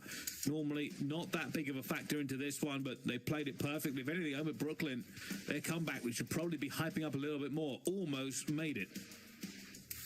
Almost did, but in the end, you're just giving yourself a mountain to climb, right? Not an easy thing to do on protocol, especially if a team can just set themselves up over towards P3, P4, do their work from there. I mean, Craze was doing insane things inside of the point to try and bring them back into it. We've seen at least 2 or 3, like 8, 9 sprays. Encourage and Craze going toe to toe. 10 in the end from Craze before he did fall down. It felt like Omer Brooklyn were bringing it back in that game. We go over towards P1. Falcons find some good time. Of absolutely nothing. It was a 10-point game before we headed there. That's 30 or 40 seconds. That was the 3rd time around. Incredible work from the side of Team Falcons, and we go to map number 5. There's the reactions at the end of it. Players obviously settled in, ready for this map 5, and well, we're going to debate it with a S&D elimination. That's basically how it's going to go, but of course, we'll get that one ready for you and get this lobby set up. But before we do that, a quick break here on the open stream. We'll be right back after this.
Ladies and gentlemen, hello and welcome back. Sorry for the brief delay, just sorting out a monitor issue there in Challenges, but we're ready, we're here. It's time for Map 5, Elimination Game, 2-2 over Brooklyn and the Falcons, Tom. Yeah, been a crazy game. The fact that we're going to map number 5 to kick off our very first series of the day and of our 2-day coverage. Of course, we've got 4 games tonight, 3 games after this one, and then 4 games coming up tomorrow, a lot earlier, but we'll be kicking things off at a very nice time. Well, at least for us, you in North America might have to set a little bit of an alarm, but we're very excited to jump into this series and finish it off, Pricey, because it's been a cracker. There's honestly been some fantastic maps between these two teams, and now we head into a map number 5, Hacienda Search and Destroy, with it all to play for, and all that to play for is, well, just staying in the tournament. I mean, I think if you'd said to me a week or 2 ago, Brooklyn would be in this position, I'd have called you crazy. I also probably wouldn't have known that they would have lost one of their best players up to the side of Ultra, purely because of some visa issues for Ben B. Why is it always Ben Beans' fault? Why is it always his fault? I don't understand how this continues to happen. But irrelevant of that, we have ourselves well positioned for this map number 5. This should be a very, very interesting end to what has been a very interesting series. Well, we'll find out who walks away. Only 6 rounds stand between a team and elimination, and neither team will be happy with this finish at this stage of the tournament. Words will be had either way from both of them. But let's find out. Here comes the break. Brooklyn will be the first on the attack, of course. No trophies active yet in this round, so got to be a little bit careful of those nades. It's done just well timed as well. Exceed will get caught on the way through. Creates a little bit of pressure from the windows. This gunfight's going to be huge here, but the first bomb of the entire map is going to go down here. When Brooklyn get it down, Chris just going to give that one up. Exceed presumably is out. A lot of pressure coming in onto Exceed, though. Continues to survive. Falcons yet to find a pick. Exceed being careful now, trying to take a little bit of control. Timing will be everything here as everybody swings into action, but down to 3 versus 3 with bomb down. It's still going to be Brooklyn that have the advantage. Crazy's running around looking for people, but it doesn't even matter. Brooklyn walk away with that first round ton, and once that bomb goes down, it certainly becomes an easier time. Nicely done. As soon as they get their bomb down, you just control it well. I actually really like it from Crazy. He gives up the top window, which you won't see a lot of players want to do, be willing to do. He gives it up just to re-wrap along the flank. And then he knows that players from Falcons, even though they didn't end up there and the situation didn't play out, the situation that's just in my brain. If they had pushed in towards window, they're not expecting him to be pushing around behind. They're expecting him to be there. I caught them off guard. Didn't need to in the end. It was Paul X who found 3. Pickup not doing too bad in this series, has he? Certainly hasn't. Like I said, I wonder how this will make him feel about challenges in the future, but before we get there, we've still got a few rounds to get through, and at the moment, Falcons do have control of A. Brooklyn will probably now go to split the map and get ready for a retake.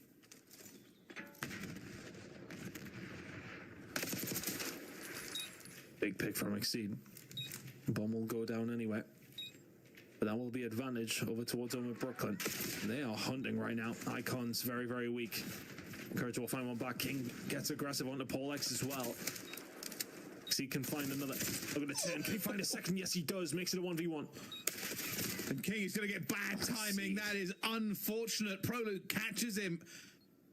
And just when you thought the Falcons might have had that one ton, Exceed pulls off a Crazy 2. It's incredible work from Exceed. He just had the read on them and snaps onto one of them. Prolude will be there for the final kill. He will pick up his own plaudits for that, but it's all on Exceed. Finding 2 gives Prolude the opportunity to do this. Catches King off guard. Bomb defused 2-0 to Brooklyn.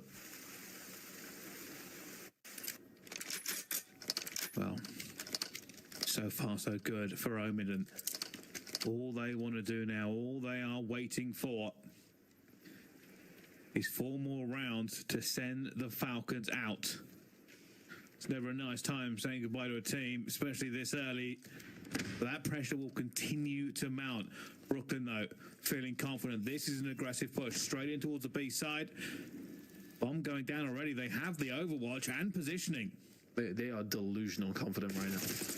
One player's managed to find a flank around the other side. Exceed is good for 2 again. And he's taking over here in map number 5. And right now, Team Falcons can't do a great deal about it. Icons can find one back on the pro loot, though. King, he's found a little bit of time, but he hasn't got much of hope. The 1 versus 3, making it a 1 versus 2. Tries to spin over towards top. It's not going to happen. Omid Brooklyn are speed running through Team Falcons right here in map number 5. Confidence in spades. You said it there, pushing forward. I mean, Exceed just took map control completely away from the Falcons. And they are reading from a playbook. You could see that was something they've practiced. They got it into position, and now 3 rounds away. They are looking like the dominant team in this S&D. The Falcons will have to rally. They need to make an adjustment at this point. They change something up. Right now, they've kind of been beaten to the punch up top. These opening breaks not working in their favor necessarily, but I mean, also Exceed is just finding 2 pieces he never should. And he's the one up top trying to deal with them now. Push over towards A, starting to come through. Exceed just putting some bullets down, keeping that pressure on them. Becomes a little bit more difficult to want to commit to a plant when there's bullets heading your way and you haven't got a clue where from. Pro Luti's found his own suit. Fences belongs to him, and all of a sudden, Omid Brooklyn again just in complete control. Exceed will get taken down. There's hope here for Falcons in a 2 versus 3. Icons, will it be found first? Oh, jumps off at the wrong bit of timing, and Paul X will grab him. Wixel now, 1 versus 3. And it will be a 1 versus 3 they really, really need. He's in between the Omid Brooklyn players. He needs some luck. The Falcons need some luck. There's the first one down. He's looking to see if this next player challenges. That's horrible timing from Wixel. And while he grabs the bomb, he's going away from it. They know he's here, though. They're going to catch him. And bullets in the back. He's trying to stay alive. No health. He's got 5. Oh, my goodness. Has he managed to slip the net? Not going to happen. No Cinderella story there. Brooklyn get another round. Nicely done. It's just, again, big 2 pieces coming through. It's Brolet who finds them. Over towards the fence's side. It's just mission impossible for Wixel at that stage, though. Chris finds his second of the game. He's barely had to do a thing. So Omid Brooklyn are sprinting away from Team Falcons right now. A couple of 1v1s have went Omid Brooklyn's way, and then this is where we are. This is where Team Falcons have got to turn around and turn around very, very quickly. 4-0 down. Can you hold this defense? It's been a little bit too easy for Omid Brooklyn to get over towards the A side. Not so much of a commitment up top. Letting them find this push. Oh my goodness. I mean, look, but the thing is that if Chris hasn't pushed past here, this passiveness from Falcons doesn't work. You now got to kind of dot your I's, cross your T's if you even want to pass the midway point. Bennett here. Oh, we've had a host end. We've had a tech issue. We'll find out and update you as soon as we know exactly what is happening in that game. I mean, right now Brooklyn, though, sitting pretty happy with it. They are 4-0 up. Maybe, just maybe, this will be a change of fortune with the ice. Potentially, but 4-0 up. I mean, you are cruising right now. Omid Brooklyn are running through Falcons, and it's always very, very difficult to sort of say a way back in when a team is getting slammed like this. It's hard to say. I don't know if this issue has been plaguing Falcons all the way through, but we will find out what's going on as soon as we can. But yeah, Omid Brooklyn looking very, very solid here, map number 5. Yeah, they really are. And of course, as soon as we find out what exactly is happening with these 2 squads, we will let you know. I know the rest of the bracket kind of continues going through, and our coverage will go as well. I believe we're jumping over to winners next time. Yeah, winners is going to be coming up next. I think we've got a very, very good game actually coming up next with Team Notorious. Entirely forgot who they're going to be going up against, but they are playing. We'll keep an eye on how things are going to go there. But yeah, team, we're going to be watching. Keep an eye on the winners bracket side of things. We're going into that. We're going to winners bracket semi.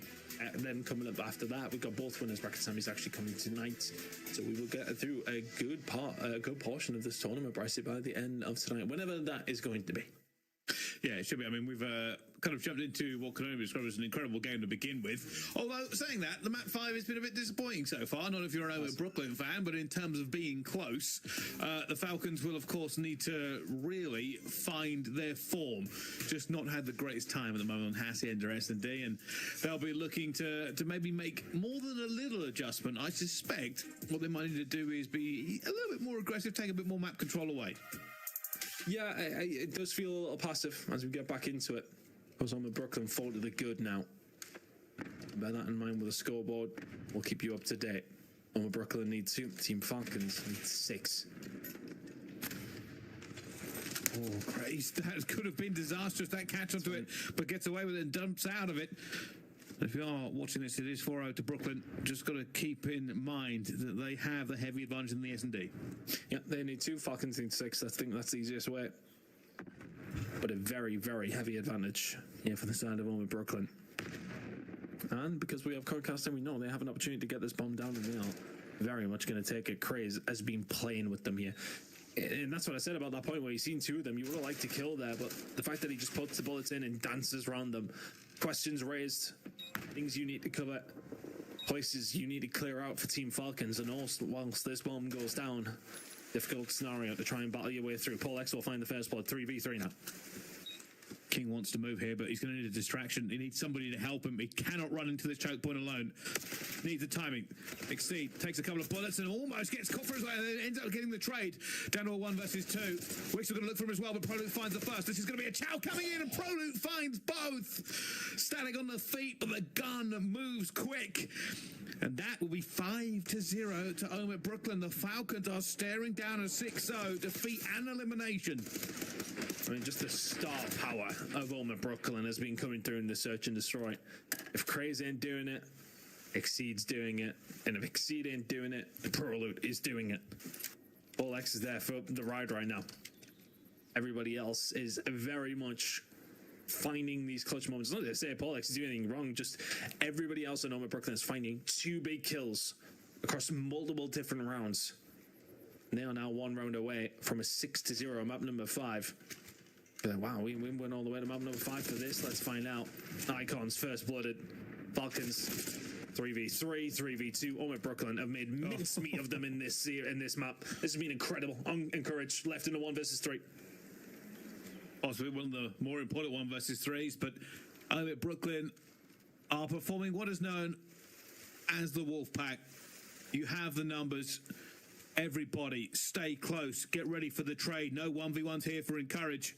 They're not going to allow them to do it. And at some point, they will collide. It's very, very, very rare to see you get 3 players in 1 trade.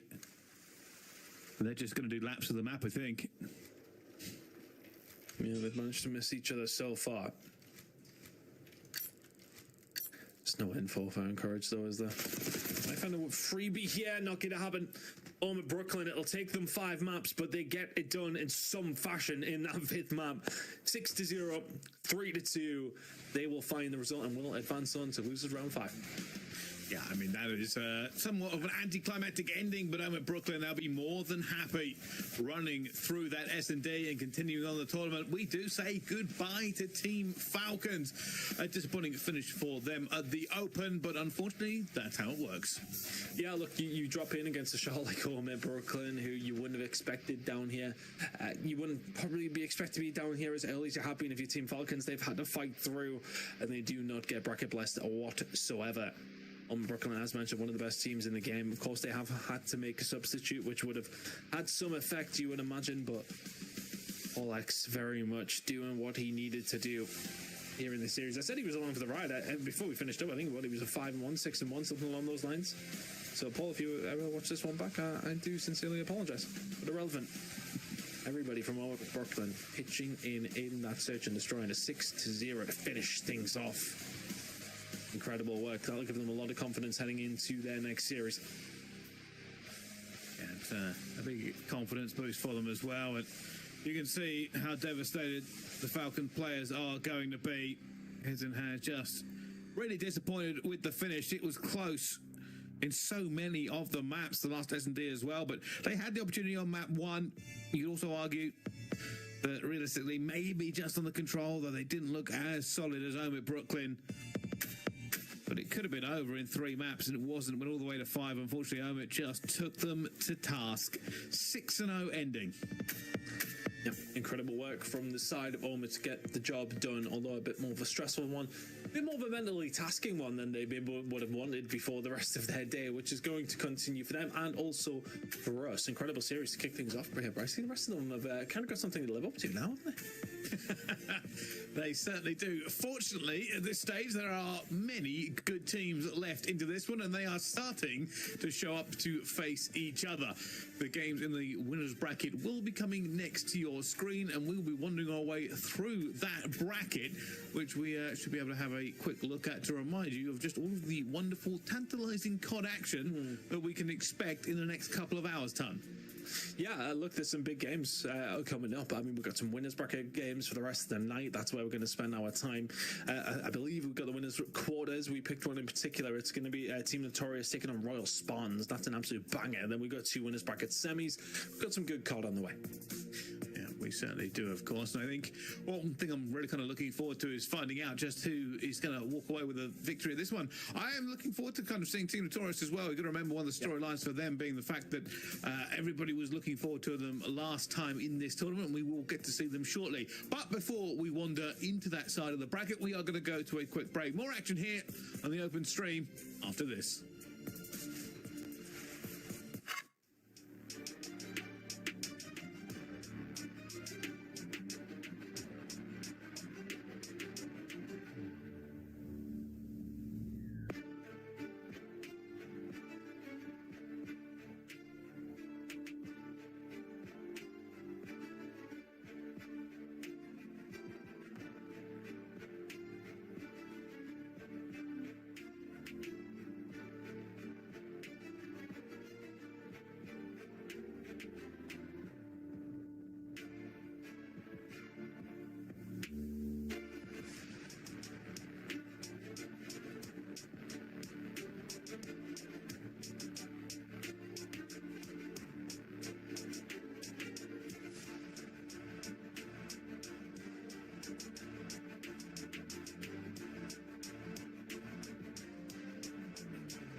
Ladies and gentlemen, hello and welcome back to the Miami Open. We're ready with challenger teams on the ascendancy, and we're now looking down the barrel at our winner's side.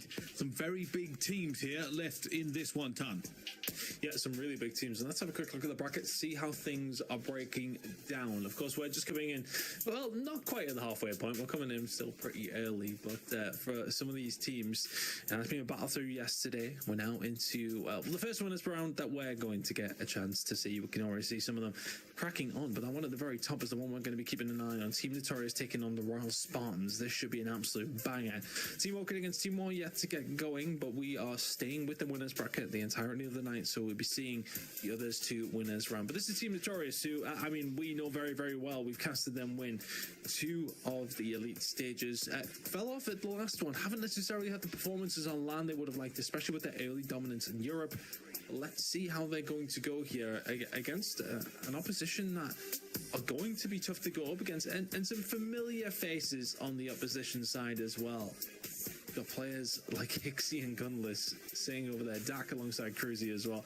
I mean, this is a very, very solid roster. And it's going to be interesting to see how it does go down between these two, because this is a big game. Both of them have the potential to go a long, long way.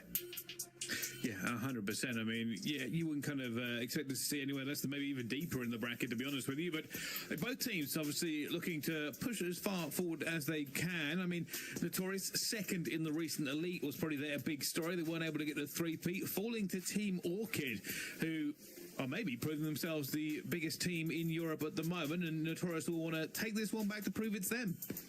Yeah, they'll be trying their best to make sure to try and have a decent enough run here over in Miami, and they can maybe try and get themselves back over towards the top side of things in Europe. But that's the game when we get ready to get into it. It's going to be an interesting one. I'm curious to see how it's going to go down, but it's a really, really hard one to call. It certainly is. As both these ones come through, and we'll try to not be biased, but I mean, you know, Hixie's there, so you can put it both sides of that one. Anyway, I mean, for me, I'm kind of looking forward to see how Hixie's been playing. I know it's been a bit of a tumultuous couple of years for him in and out of the league, and having some rough times, especially with how when he kind of leaves the team, they do very, very well after. But you can also remember when he joined the team all the way back when he also took them to a tournament win. So I'm a big fan of Hixie here as well. So we'll see just how well this kind of goes in this game. Yeah, big Charlie Hicks fans. I think, you know, he's somebody who has kind of done things the hard way, hasn't he? He's battled his way through, he got his opportunity, but then he kind of proved that he can do it. So let's see if he can do it up against some former European opposition. We'll find out, sure. We certainly will. Well, I believe the teams are currently getting sat down and are about to start getting ready for this game. So while they get their settings all locked in, we're going to go to a quick break. Don't go anywhere there, because map 1 is almost upon us in a few minutes.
Ladies and gentlemen, hello and welcome back to the Open. Unfortunately, there was a few issues on the station we were trying to get through.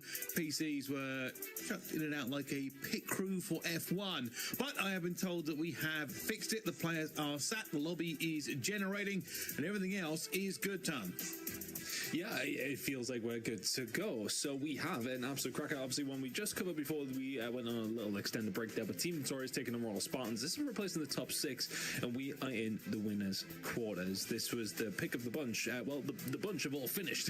We have been held back by the previous game that we had going on. We're now into this one, though. Team Notorious against Royal Spartans. It's an absolute banger and a really hard one to call. I think, you know, for Team Notorious, they had a disappointing end to, of course, their season when it did come down to it. In the elite, they were looking for the three-peat. They didn't get it done, but they're looking to come try and have a better time of things. This, I think, would put them in a better position than they were already from the previous event. A top six would well be a position they want to advance on from. But for the other side, though, I think as well, this is a good opportunity for both these two teams. You've got up against the Ross, they're very, very strong, but if you can find this, it gives you so much momentum heading into a winner's semi.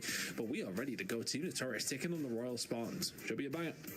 Certainly should. Well, without further delay, without any more issues, this game is ready to go. A throwdown, a showdown. The Spartans and Notorious are about to go head-to-head on this first hard point. And, well, I'll tell you something. I think Notorious are the only team left in winners from Europe. I think so. And they're looking to try and get things going. It has notoriously been, for them, a little bit of an issue of getting things going on the land side of things. Especially if Dak's just going to find three like that to open up things and proceedings over towards P1. But looking over towards this Royal Spartans lineup, I mean, look at the names that we have there. We have multiple land winners and gunless. Hixie, of course, winning at the top CDL level. Crew's been around forever and ever and ever and ever. And of course, Dak already having a very nice start to this one. 3-1. Royal Spartans some good time over towards P1. Not being flipped out this time, though. Team Notorious in a good spot to rotate over towards P2 in 15 seconds stack. He's just playing his life, trying to cause a few issues for Eric Boom. Not going to work out perfectly, though. And Eric Boom trying to be Eric Boom. Does a lot of big work in Europe in the Elite Series every time we see him. Going to need to do the same thing here, though. But one of the highlights for Team Notorious on this map is usually Afro, so keep an eye on him to accelerate as we get later into this P2, which is one of Notorious's most favourite hills. They do well. Typically over towards the vault, and yeah, you are right. It is down to players like Afro. But everybody has the ability to pop off from this Team Notorious team, specifically on this map. One more kill will do. Team Notorious potentially on the cards for some good time here. They need to get some extension over towards the balcony side. They want ultimate control. One comes through, everybody picked off, and all of a sudden Afro is left well with an AR in his hand, trying to do all the defensive work that he possibly can. Gunless, tagged up. Afro, head to right, spawn towards the backside. Team Notorious do need to get inside the point, though. This is some time leaking away they would have liked. Be a 10-point game by the time we get over towards P3. Well, got a little bit of scrap time here. Transition to P3. Not terrible for them. They've got a bit of a split going on. They're waiting for this. So is every player on the map. It's all about getting these first positions to get the fight down onto it. And, well, while the trade's going down, that hill will be empty again. Say it one more time. Slight advantage to the Royal Spartans. Of course, they do have that mid-map control. Gives them the advantage as Hixie uses that to full effect. And now they are pushing the back. It's a time to soak for the Spartans.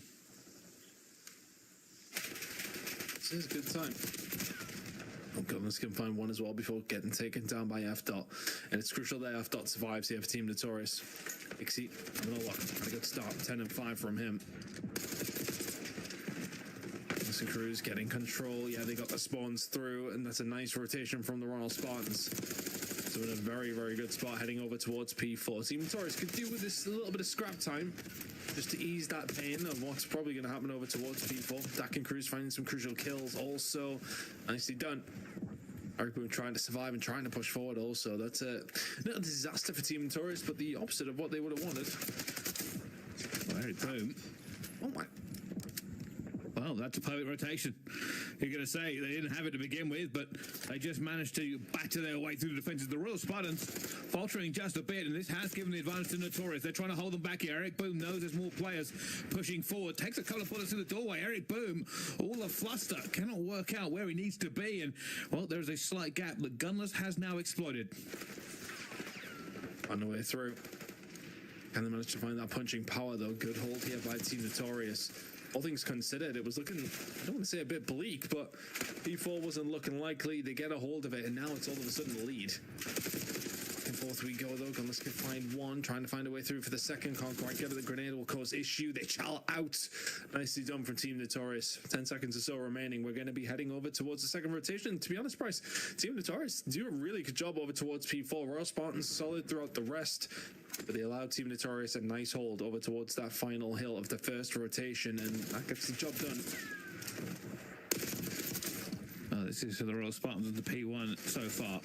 Trying to get it as well as Hixie will get a team kill there, but it will deflect some of the pressure that the Notorious team is trying to stick on them. Hixie, though, staying alive, trying to get out of that one again, but we know it's going to be trades aplenty around P1. This time, Notorious come out on top. Yeah, much better. Find them and set up the line across the map. They want to make sure that they don't let him through for free. Enemy Afro over towards the balcony side. He's going to be dead to rights. 2v1 gets taken down. Everybody else now having to defend from the back foot. Can you do anything here? If you're F-dot, yes, you can. You can find two, but Dak is there to pick up the pieces. Afro and Co spawning out. Want to put the pressure in over towards P1 so they can get the P2 a little quicker. Nice play from Dak, though. It's a nice break back and a nice hold off the back of... It's a nice play from Dak, 5 in a row. And rotation over towards P2 alongside of it. Here comes the push. And funny enough, the Spartans aren't in here yet. They're just going for the slate. They have secured basically everything. Look how far they've pushed them away here. Notorious going to lose 15 seconds just by having to reverse the map. Okay, still on that 6, looking for it. Going to shut down Afro, or at least make him duck his head down back into the pool. And this is going to be an issue for Notorious because they don't know where he is at the moment, and this could give him a couple of kills. There's one. Not going to get a second. A little bit of a shaky shot, but it will be Notorious to get in time. Need to get it this time.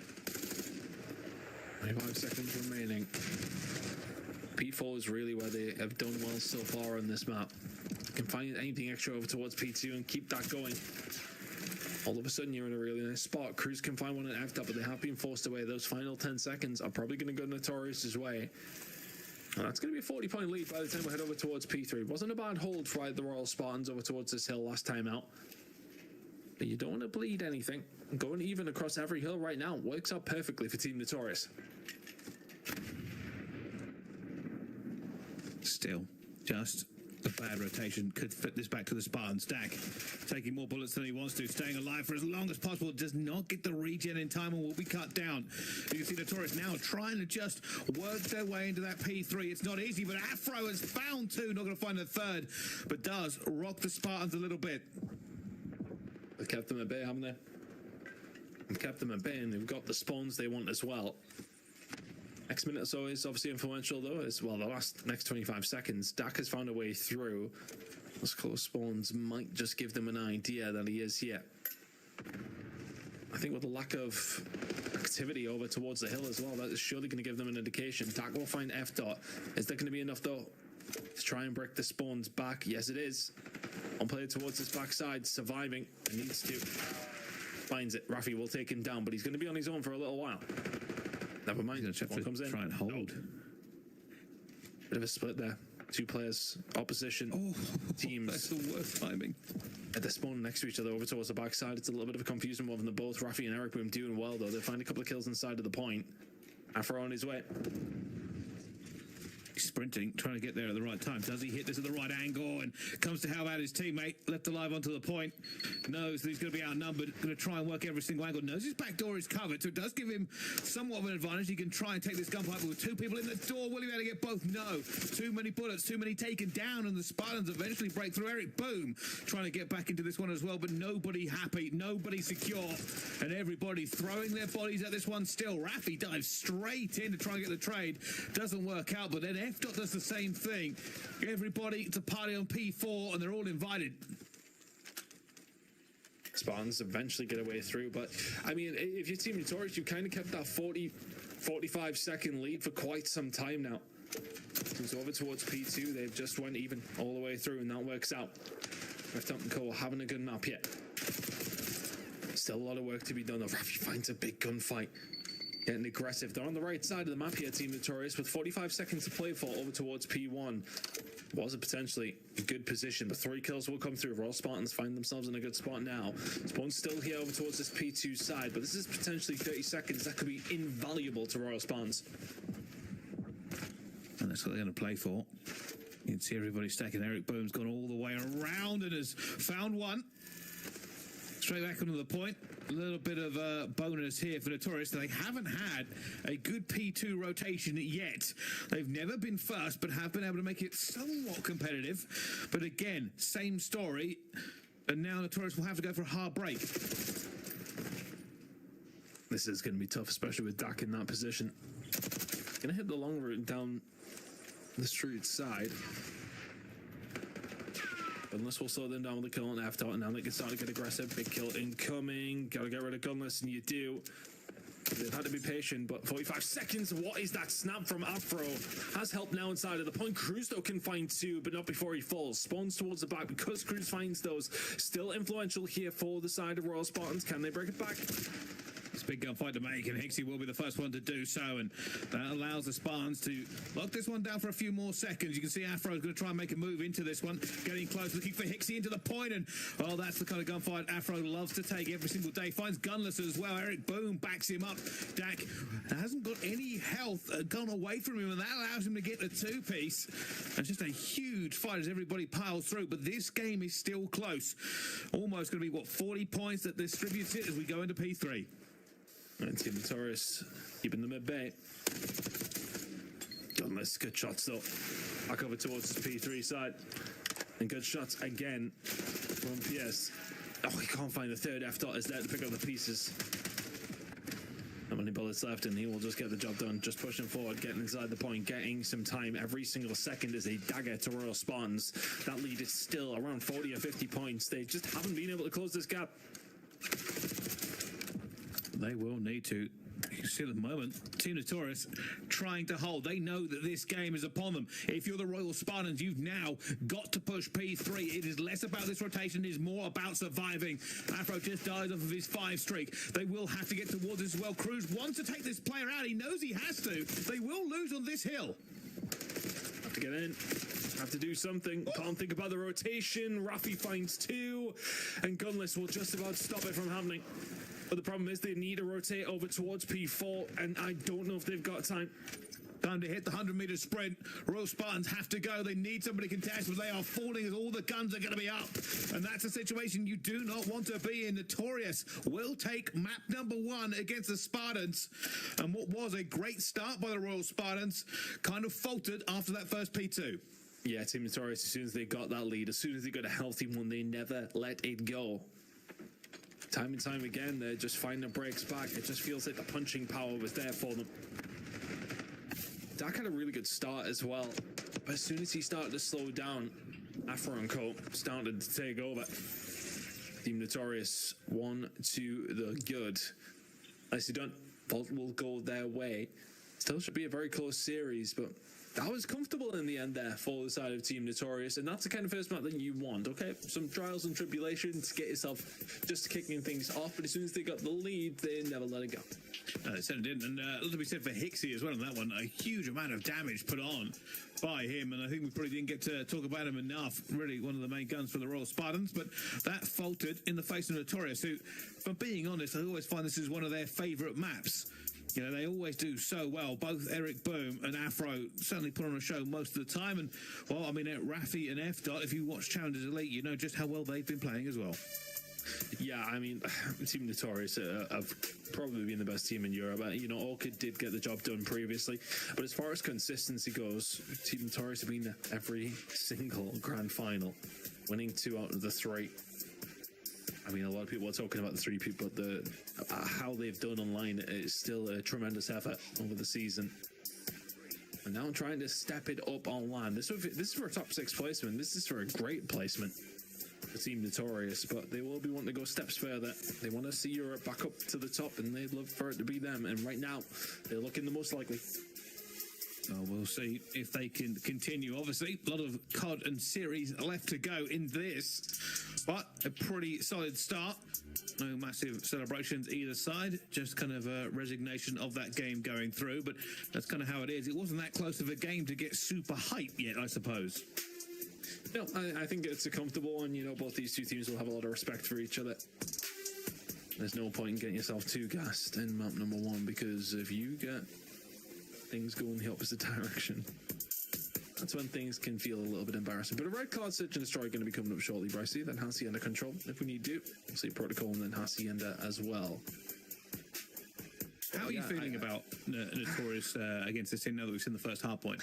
I think it would be very, very easy to say, oh, okay, well, yeah, they look really, really solid there. Map number 1, okay, they'll go on to win the series 0-3-1. But it's hard to say, like, you know, if anything, it was that hard point that had looked a little shaky towards the back end of the year in Europe specifically, and if they get that one over the line, it does give you a lot of confidence for them. But I don't know, it's hard to say. You're online, you're up against some very, very good and experienced players. It will not be easy to get them away here.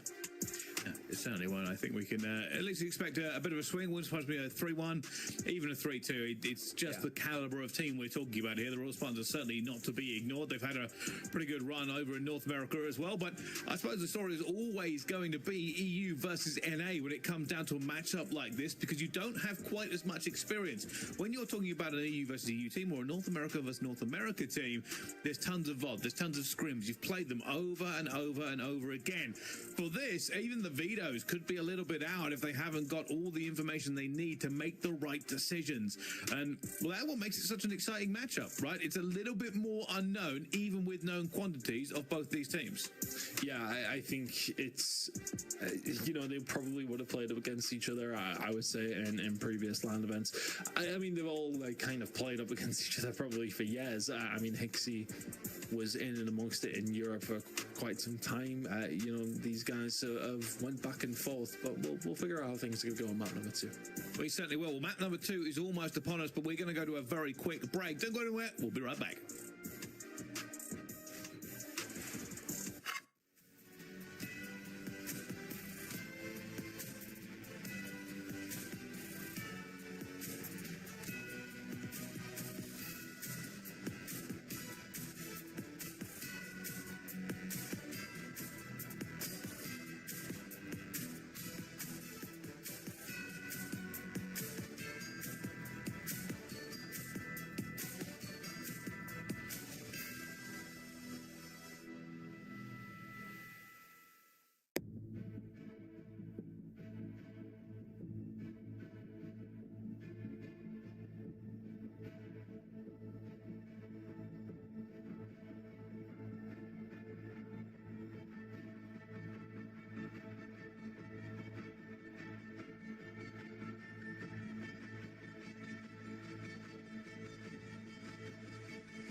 Ladies and gentlemen, hello and welcome back. We are going into map 2, Team Notorious versus Royal Spartans. Should be underway in just a few seconds, Tom.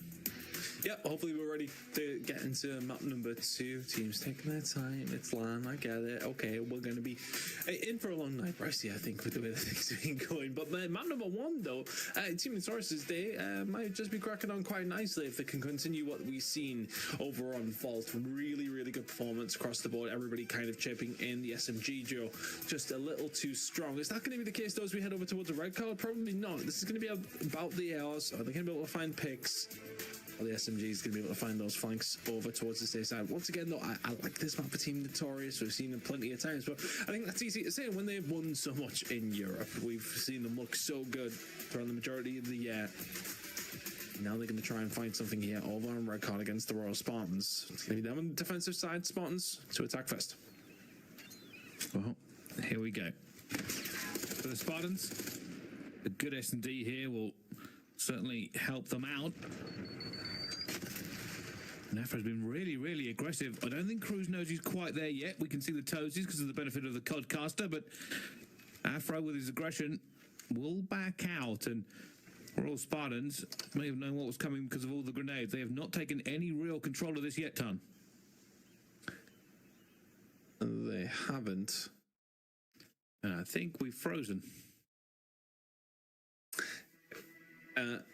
We'll find out what's going on. I'm not too sure if that was just our end or if that was game, but we'll find out what's going on. But yeah, not really much to speak about. No, nobody died. No, nobody died. Everyone posturing. Hopefully we can figure out what's going on. Oh, it was Codcaster, we're being told, so the game's still going on. So we'll try and get ourselves back in when we can. But yeah, on those things. Unfortunately. Well, there's not a lot we can do, I think. I don't know how long it's going to take. Well, I mean, you need to stop pressing the button to get us out of the game. I mean, like, you know, I hate it when you do that, personally. Yeah, I mean, unfortunately, you know, that button is just too tempting. But we'll let you know any update as soon as we find one out, whether that means us getting back in the game or what happens, of course, because I believe the game is still ongoing. So, I mean, here we go. Monitor cam. Love it. Oh, look, this is classic. This takes us back. All right, we're going to do our very best to cast this from an acute angle from Gunless's point of view. Right, it looks like they lost the first round. It looks that way. I mean, I love this. People have been complaining there's no periscopes. He has one for you right now. I also just want to point out while we're waiting for these kills to kick off, if Gunners puts his monitor any further forward, it's falling off the desk. Safety procedures. It is. It is. Going to have to get some tape. At the moment, still a 4 versus 4. Gunners just checking out the site, so I assume there is some pressure coming forward. Right now, we're not seeing an awful lot, but there are players, at least 2 stacked here. Gunners goes back to check the mid. Can you see where Hixie is? Not quite. It does look like a blur. He's in another bit of a blur. But at the moment, there are some kills going down. 3 versus 4. Big trade there. Gunners gets it. Down to 2 versus 2 by the look of it on that feed. And a rotation here coming in from Gunners. See what he can do, yeah. Shots coming in, they know where he is. They will find the round. Well, we will try and get ourselves I'm happy to continue with this. Would you? Yeah, we'll stay with this. Look, let's be honest. Too much breaks. Let's just watch this. We've got this, and I believe in us. All right, we were going to go to a break then if you were watching, but we're not going to do it. We're going to stay with you and try to give you all of the gameplay that we can, even if it is just from the wonderful point of view of Gunless. And obviously, we can't ask him to turn them on. That would be terrible. But we can at least keep you informed on the game. That we could. Definitely turn it. Just swivel him around. Sorry, Gunners. We're going to have to turn you on over this game, mate. Big push, though. You can see it's already coming in. Moving hard towards B, and well, there's an opening kill. Advantage, but it will be a trade. I think that might have been a team nade. 4 versus 1 here in favour of Team Notorious. 3 round back in their favour. Dak can find one, will get taken down. A little zoom out, we can have a little look around. See how things are going. You see what I was talking to you about Afro's beard? It is looking substantial these days. It's a bit more neck beardy, I'll be honest, Brycey. But, you know, it's better than any facial hair I've ever had. I mean, that's not difficult. I'm staring at this one, just keeping an eye on it, and Gunners probably has no idea that we're staring at the side of his face for this entire game, but hey, good thing he's handsome. If you are just wondering what is happening at the moment, our codcaster did unfortunately crash and the game continued. And we won't stop players in full flow going through. And, well, the options were we go to a break and wait, or we just keep a gunless point of view. And we've decided gunless point of view because gameplay reigns supreme. So there's a push coming in here. All Notorious over towards the B-side. Shots coming in from Gunless. So, you know what's going on. Push definitely materializing over towards the B-side. Well, it's a nasty little pick. You can see they're already in here. Been quite aggressive from what I can tell so far. The Team Notorious. Kill going down as well. It's just not having the most fun time here. Already going down to a 2 versus 4 ton. No ideal. Team Notorious, if they can find another round, start to peel away. It's another one. Team Notorious now. Really good spot, 3-1. You know the worst thing? I just leaned around my monitor to see if I could get a better angle on his. Oh, God. I'm deep in the casting sauce. He's delirious. I tried leaning to the right to see if I could see a little bit better. Doesn't matter. We're still on board here. We're just actually lucky that... well, actually, it might be unlucky because of the angle that Gunless has got his monitor so far forward, but they're going to have to make some adjustments. They are, I believe, 3-1 down. I'm going to have to make some adjustments to my neck if I should keep trying to turn around at this angle. Big hit again. Hasn't been that successful for them yet. Straight in, are we? Apparently we are. Then we're dead already. Big push comes through from Gunless. Nobody is there for the trade. Hills up. Start to go their way all of a sudden. That's huge. And just turn on a sixpence immediately. Dak does fall. I think this is a 2v2. Fairly certain Hixie got those two. Hicksie's brought it back to this one, and if you are Royal Spartans, you're going to have to be a little bit wary. That's what they're doing right now. That bomb is not going down because they want to see if somebody pushes first. Gunless does not have a favourable position. He has to watch so many angles. You can tell he doesn't know exactly where they're coming from yet. When that call comes in, that'll be the turning point of this round. Bit of info. Hixie gets taken down.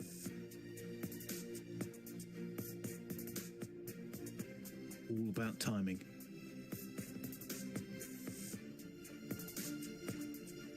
Going around here. Doesn't have a sight on the bomb. Does he see a bomb diffuser? Doesn't. Checking another angle. Backing out as well.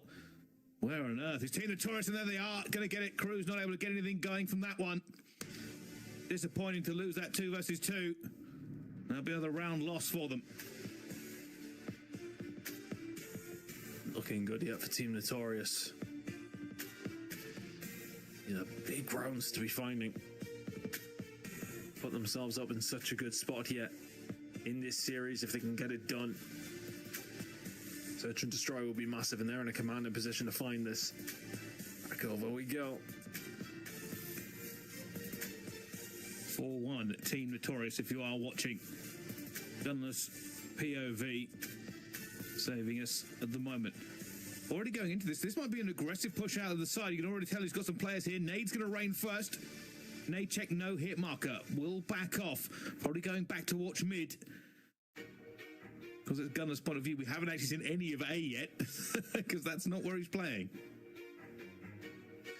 Mid to be push, which is, I mean, to be fair, we've seen plenty of action over here. Notorious liking it over towards the B side. Gunless having a little look over towards the plant and stairs side. Hixie can find a nade kill. 2 versus 3, as that one's going to get traded. Big gunfight. Goes the other way. 2 versus 2. Hixie gets that one as well. Quite a few kills here from Hixie, obviously. I'm going to dial on exactly what he's doing quite yet, but a 2 versus 1! A 1 versus 1! It's big here. Now going to go look. That bomb is still not down. Where is he? Getting a little bit of info. He's checking the corners. I think there's going to be a rotation coming in. At least that's what he's looking for. There's the player at the end, and he's going to get it as well. That's a clutch up from them. One they needed. Things are starting to get a little scary. 4-2 now, I believe.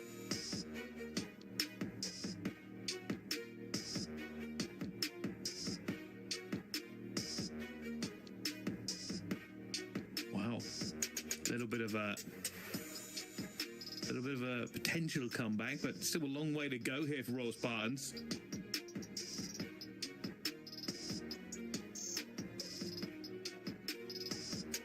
More of a passive approach over towards the B side.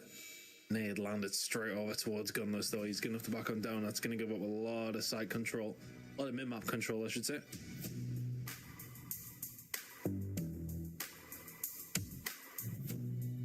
Got to be careful to not give away these first bloods.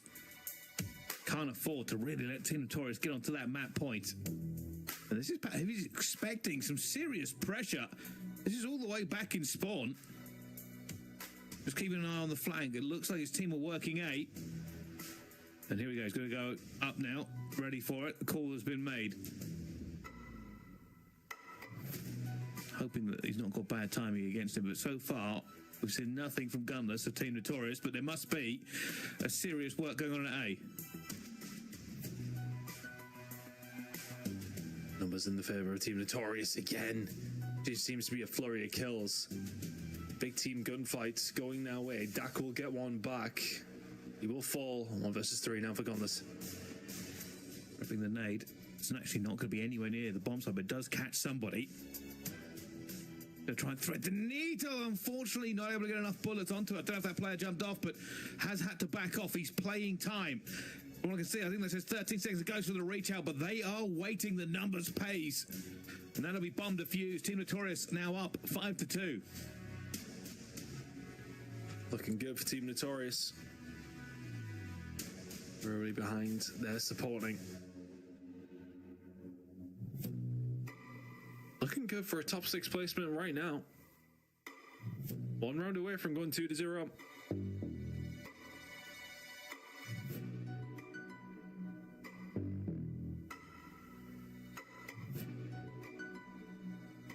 All right, here we go. A must-win round and a must-win 4 rounds for the Royal Spartans. Nades flying out.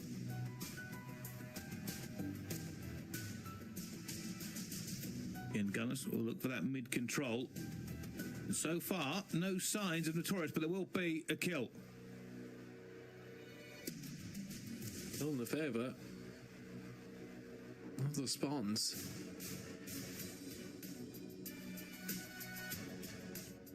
Holding tight. Seems to be when Team Notorious do move, it seems to be a flurry of kills.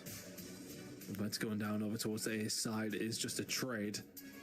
3 versus 2 in favour of the Spartans.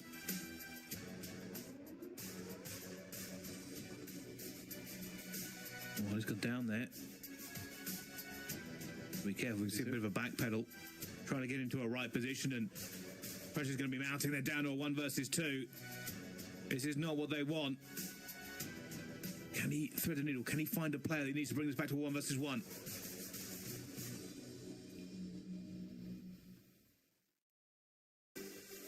It wasn't good. Bomb is down here in a 1 versus 2. This is tough. All the way around. Try and see if he can get away with finding a kill here. Over the top, looking for the players. Nobody so far. Technically, the bomb's a good side for him, and looking for it, needs to win that gunfight. He's expecting some more pressure coming through. That nade dodges out of the way. Has to find them, isn't going to be able to. And they will go down. That is a 6-2 win for Team Notorious. Yeah, looking really solid now. Themselves in a nice spot in this series. We'll be heading into a control 2-0 up. Team Notorious looking very solid here now. Yeah, done a great job there, Team Notorious, although I don't know exactly what they did. We did see a lot from that from Gunner's point of view. And if you were curious what was happening there in the middle of round one, Codcaster crashed, and rather than stop the game, we decided to try and show you it from a different point of view. And sometimes, you know, it's fun to do things a little bit differently, but we at least got a little bit of an idea of what was happening in that game that we are covering. But Team Notorious running strong. Yeah, looking really, really solid. Obviously, it's hard to say, but in the Search and Destroy, we didn't get to see a great deal of it from their POV. Highlights, gunless highlights. Replay still ready to go. But at least we get to see something. Like I said, I don't mind this. It's a little bit different, and we're going to be here for the next 6 or so hours. So just bear in mind with us. We'll keep on going with the coverage as much as possible. But the players you see on there, Team Notorious, not only having a good time, but pretty relaxed at the end of the map. They pretty much celebrated a little bit. They got up and all went to the bathroom. Yep, nice chill one for them. I think they're happy with how things are being going, but still more of this series to be played. They're two doing good though and looking good for it. So now, while the players just go to the toilet and get their refreshments, we will go to a very quick break. When we come back, though, the control, this time in Codcaster. Don't worry, we'll see you after this.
Ladies and gentlemen, hello and welcome back. We are jumping into a game. Team Notorious and Royal Spartans are throwing down.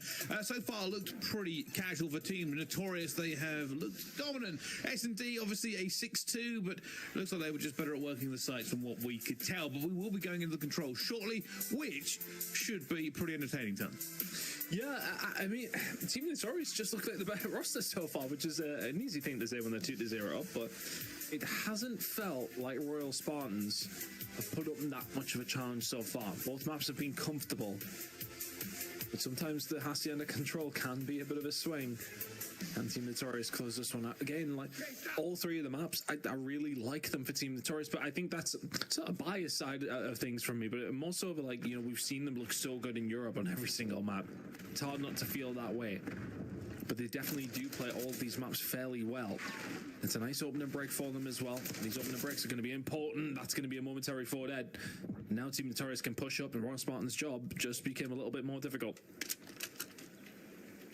Eric Boom just continuing to try and farm people off there. He may have got perfect timing. Sis Cruz will call that out to his teammates, but might be caught himself. I think he is going to go down as well, and he does. Not working out there for Eric Boom. If not now, waiting for the push that is inevitably going to come. Still not too bad though for Team Notorious. There was those couple of gunfights, but it was crucial that Royal Spartans found them. Eric Boom effed up, combining well though. And this is a bit more like it for Team Notorious. Royal Spartans are not a bad team, and they are making them look very ordinary, but somebody who ain't ordinary is Afro. That's 3 out of nothing. Royal Spartans barely even touched the point. 20 seconds to go. Need to change this around. Dak is going to have to just die for this. No real choice. Nothing else he can do. He's checking his corners and eventually will find a player and will now throw himself onto the B site, hoping for reinforcements to come and bail him out. But down he goes instantly. Already an Overwatch. Eric Boom is going to be here waiting for the next player. And they do have a couple. Time stopped on 1.9, and they will all chow this. And that's the end. Yeah, Afro found a flank behind again, finding the kills when need be. Very, very good from Team Notorious, this. It just doesn't really feel that there is an answer from Royal Spartans right now. We can't deal with them. Afro moving a little bit different. Yeah, those kind of gunfights, exactly why. It's getting the job done and the team flying in together. Afro, the man of the moment there in that round. One to the good now for the side of Team Notorious. Well, Gunner's having a really bad start. Maybe he's just a bit shy after the camera focus. I don't know what Cruz's excuse is. Not a good start for Royal Spartans. And I mean, if sometimes the writing is truly on the wall. Gunless. Now it's 0-7. Big gunfight wins coming in for Team Notorious. Team Notorious look sharp, yeah. Seriously sharp. Jump straight onto a good gunfight win coming in from Cruz, though. One he had to find. Now, all of a sudden, all that momentum that Team Notorious had, still have some of it, though. F-Dot can find the gunfight. Cruz has gone deep, and we'll find at least one. Rafi waiting to see if he can get a pinch here going with it as well. Some reinforcements for Team Notorious allows them to break out B-side. Spartans looking to put a genie back into the bottle here is Gunless. Already now on a 2 streak. Looks to try and hit this pinch. Hasn't worked out, but for the Spartans, this is way better. Slowing down Notorious all over the map. F-Dot. Trying to move around, just trying to find something. It feels like there hasn't been a clean forward dead, though, from Royal Spartans, which is making the life not necessarily easy for Team Notorious, but it's given them hope. For all that, Team Notorious had a very good defensive side. Right now, Royal Spartans are doing the same thing. Are they ready for this flank? It seems that way. Eric Boom can find that. This is a good opportunity to get something done over towards this B side. Cruz just throwing a few bullets here and almost calls it correctly with the timing, but doesn't quite get it. Gunners gets a trade back. More bullets onto it. Almost gets a perfect shot through the fence. Doesn't work out, but reinforcements from teammates and damage all around does allow them to clear the lines. 2 ticks to the good here for Notorious, but that's all it's going to be. Have they got time to get anything else? 20 seconds. Oh, they baited. Oh, not successfully. Rafi takes down Afro, and that might just be it with that exchange. Get on the point and slow things down. They're trying to get him off as quickly as they can. He's just trying to spot out where he can, stopping the time sporadically. Needs to hop in now, though. There's the child. Dak will take him down. And, well, for all the Team Stories do get themselves 2 ticks, third was potentially on its way. They did have a better attacking return than Spartans did, so a minor win. Well. I was going to say, that's a huge bounce back from the Spartans. Only being 2 ticks down is actually not that bad. I will say, though, maybe a little bit more attacking from both sides might help out substantially, and we'll see just how these 2 teams react. Obviously, the Spartans will have to find something different. 2 of their players in that first attacking round got 0 kills, but you see how much they bounce back on that defense turn. I think it's important to have a good one like that. Goes down to the wire, you know, like you're thinking to yourself, okay, these attacks are going to have to be a little bit more aggressive. And this one will have to. You are down ticks. Well, it is a good defensive hold for Royal Spartans. We need to see a little more here in this attacking round, and that's a little more like it. Bearing in mind, Cruz was a 0-5. Now sitting in 9-9. He was positive for a moment there, but that has opened up the door towards the fence's side. Royal Spartans can jump on over towards B, get these ticks flowing. Oh, Gunners just staying alive. Going well so far, but with his teammates falling down, he's just going to try and thread the needle here. Rafi almost gets cut down. Gunless has that locked in, but Rafi just gets the angle before he can. Dak now trying to fight for his life. Gets onto it. Won't stay on A for very long, I imagine, although it does stop the clock handily for them. Over on another one of the stations, Katana beating Omid Brooklyn, sending Omid Brooklyn out. Another big result for another European team. Team Notorious looking to maybe have one more stab at stopping them get a hold of B here, but this gunfight lasting a little longer than he would have liked if you're F'd up. That might just kill off the idea, although it does it. Hixie and Dak can find a couple of kills, but they would have been weak. Not weak enough for Afro to pick up the pieces. And is that maybe an overzealous push from Team Notorious to try and keep hold of B? Royal Spartans now with a big opportunity here on the attack. They're locked in. This is the setup you want to be in. Possible for them to transition from one to the other. Gunners trying to just fight F. Not quite able to as well, and that's a bit of a wipe. Royal Spartans are not going to be able to get that clean transition. They will not be able to farm any more players off of it as well, but Hixie just played his corner. Already found one. Looking for a few more as he continues to just stay alive. F-top. And 2 big kills, keeping them at bay. Lives becoming a little closer now. And what's there for the side of the Royal Spartans, and it may well still be Hixie. Good shots coming through, dipping out, no problem. 14 versus 12. Pressure is there, still on the point. The time has been stopped. Team Notorious need to do something about this. Hixie has covered an unbelievable amount of map. Will go down from the timing there, not able to continue that. But so far, the Royal Spartans are not in a bad position. A tick 1 is almost done. They've got the 3 tick. And Eric Boom is going to try and just farm off this point here. Well, I said they weren't in a bad position. That's a full wipe. That's what can happen, though. Royal Spartans had their opportunities, but still, this attack is not being found by anybody yet. They found the 3 ticks, still have an opportunity to maybe try and find some more. Gotta be careful here if you are Team Notorious, but Afro there to pick up 2. You know the child's coming through if you're Royal Spartans, but Afro, yeah, just going to dip and dive. Just needs to stay alive there. Smart play from Afro. FTL finds 2 more, and that will solidify it. Defense is so strong from both sides. Technically, that puts Royal Spartans at a 1 tick advantage. Of course, Notorious will have the next swing. Dak is, surely there's no way. It'll be one of the greatest things I've ever seen, but it's going to go down eventually. But yeah, as I was saying, just a 1 tick advantage.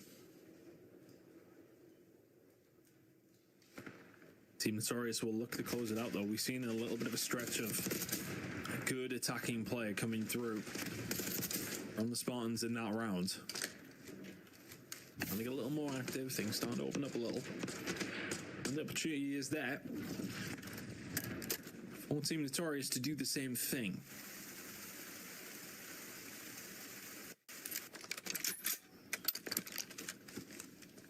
F-Dot and Afro seem to be the ones that are being the problem, but F-Dot's in the 22 and 15, having a very good map so far.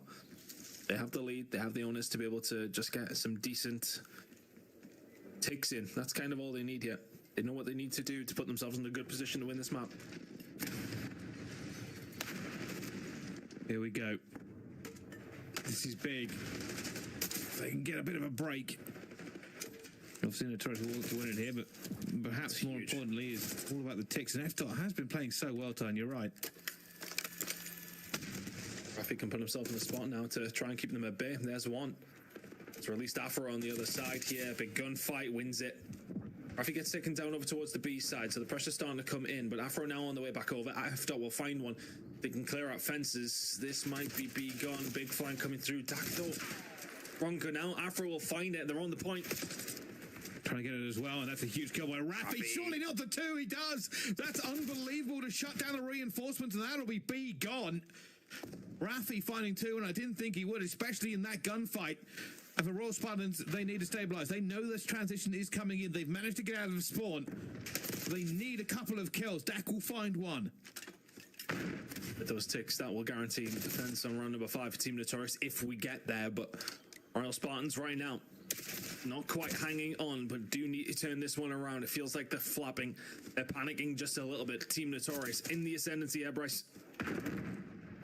Well, they've still got to play this a bit careful. They do have the lives and the time at the moment. All they've got to do, leave one player on, everybody else goes slay. Gunner's going to look for F-Dot onto the point, but a little bit of a shaky there, and reinforcements from Eric Boom have shut him down. Dak will find Afro, Rafi will find Dak. This third tick is coming as well. Eric Boom throwing bullets as F-Dot backs him up, and that'll be done. Team Notorious take the control and the series. There's a 3-0 sweep from them, and what must have been a pretty comfortable winner's bracket game. And that is not... This is not a bad team. No changes are being made across the NA side of things in a couple of different occasions, but Team Notorious just 3-0'd one of the top seeds in pretty convincing fashion. That's a big result for them. Big win for Team Notorious, and that puts them into a winner's bracket semi-final. They've got to be feeling good about themselves. That's it, Bryce. That is no joke of a win. Unexpected is what I think I will say for that one. Realistically, we thought this would be a little bit closer than that one, but Notorious really have come to play. I mean, all the way through it, we were expecting Royal Spartans to mount a bit of a fight back, but every time we kept looking, I mean, what was in that control was maybe their defense round was pretty good, and, you know, they managed to kind of shut them down, but other than that, Notorious were the better team across those 3 maps, and it was not up for debate. No, absolutely not. That was as comfortable as we kind of have seen. It's just across the board, the better roster. I mean, there was multiple different occasions where Team Notorious were just finding those moments, and those moments make the game. Royal Spartans never really at the races in that one, it felt. It's hard to say. I mean, it's a weird series. I was really expecting coming into this to see maybe a little bit more. It's weird seeing B Sport with so much hair. Just a side comment. You can't say that. Afro was just incredible throughout, though. Really, really solid job. Team Notorious, just everybody was pitching it, everybody doing what they needed to do, just a flawless team performance. And rather than go on about Royal Spartans and what could you have done better, Team Notorious just ultimately the better team there. That's a very, very nice win. I would go as far as saying a statement win, 3-0. They will take that all day long. Wow, certainly. Okay, so you're right, that is a statement win. So here's my question. Is this Team Notorious perhaps the best we've seen them, because that is a big game to win against the Royal Spartans? Or maybe the Royal Spartans just having a bit of an off game, Tom? What do you think? I think it could be a bit of both, but for me, I feel as if that's because it's not one of those where like there was mistakes made from Royal Spartans by any stretch. You know, we weren't watching and sort of saying, although we obviously didn't get to see much of the S&D properly, but it's not like we were sitting there saying, oh, they should have done this or they should have done that. It just felt like Team Notorious were the ones controlling the game. They felt the ones that were in well, yeah, control of it. It was just one of those scenarios where it never looked like Raw Spartans were going to win the game. Team Notorious had a 40-point lead all the way through the hard point, stretched it at the end, 6-2 search and destroy, 3-1 control. That's the kind of series you look at and go, oh, okay, the better team won. Yeah, I think and kind of more curious about how much they keep stacking up in the tournament and move forward, because I'm so confused. Our first game obviously went to the lower bracket. We knew that would be a close game, went all the way down to the wire, right? Apart from that last round. Coming into this one, I'm like, this one will be close as well. Has to be. Wasn't. And for Team Notorious, that has actually put their benchmark quite a bit above where I had them. You've got to remember, they lost in the last stage of the Elite to Team Orchid, and Orchid, a team who've already lost by the way, to lower as well. So it's all up to play here at the Open, but we'll have another game on screen for you very, very shortly. We're going to a quick break. Don't go anywhere. We'll see you right after this.